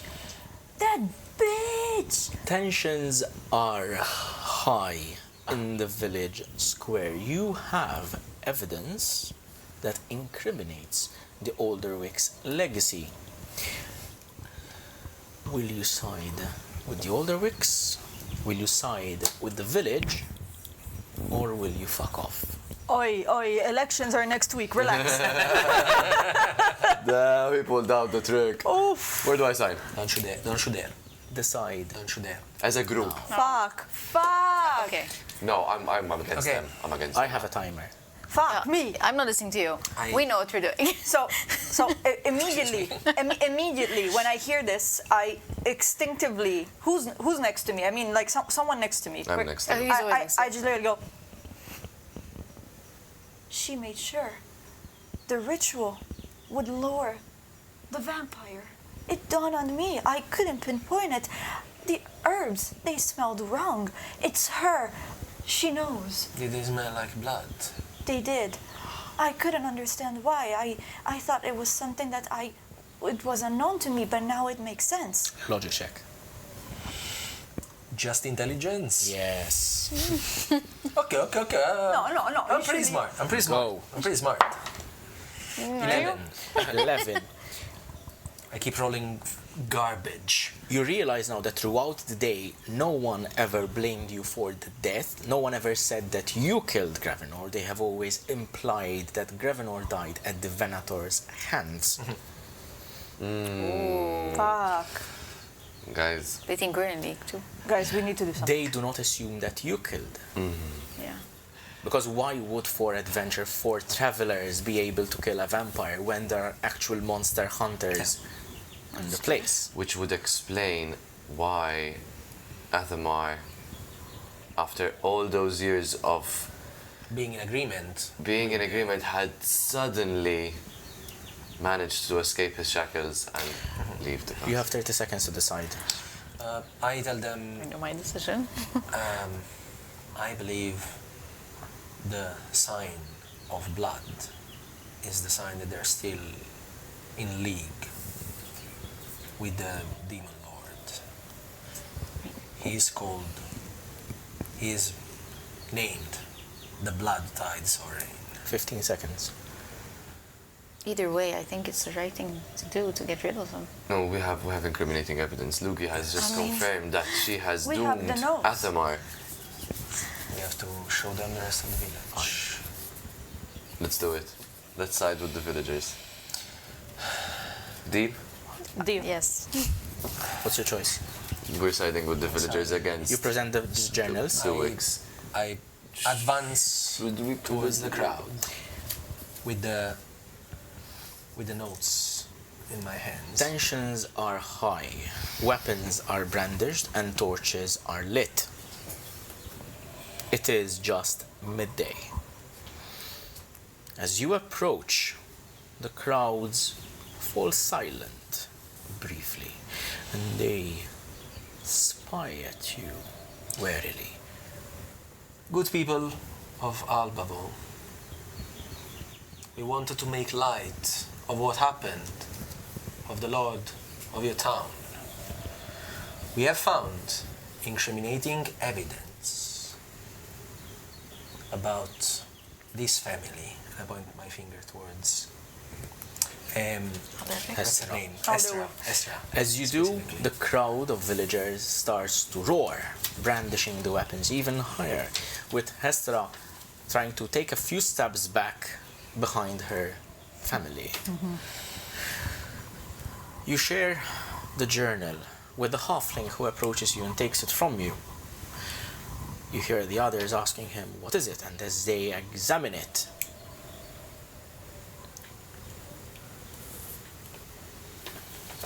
the tension erupts.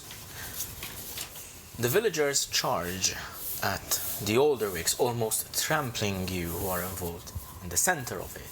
The older Wigs, taken by surprise at their sudden disadvantage, rout. Some flee, some are caught in the violence. The rest of the day is spent with the villagers rounding up the remaining older Wigs and exiling them into Brightcurse Forest. Those of them that resisted ended up involved in violence and perished. Hestera herself died in this fight, and the older Wig encampment was set to flame. When the ashes cooled and you had time to explore, nothing remained of the older Wig's house. If there was any evidence of demonology, it was lost in the fire. Regardless, your time in this village, despite your goodwill towards the end of your stay, has come to an end. And while the villagers do not look unfavorably towards you anymore, they do not quite welcome you as one of their own. So you pack your belongings. You head to the northern trails and to the mountain passes, beyond which lie the savage wilds and Waterfell. And we'll see you next time. Skinny. A friendly-ish character, Sarcastic or at least like bitch. an empathetic character towards your situation.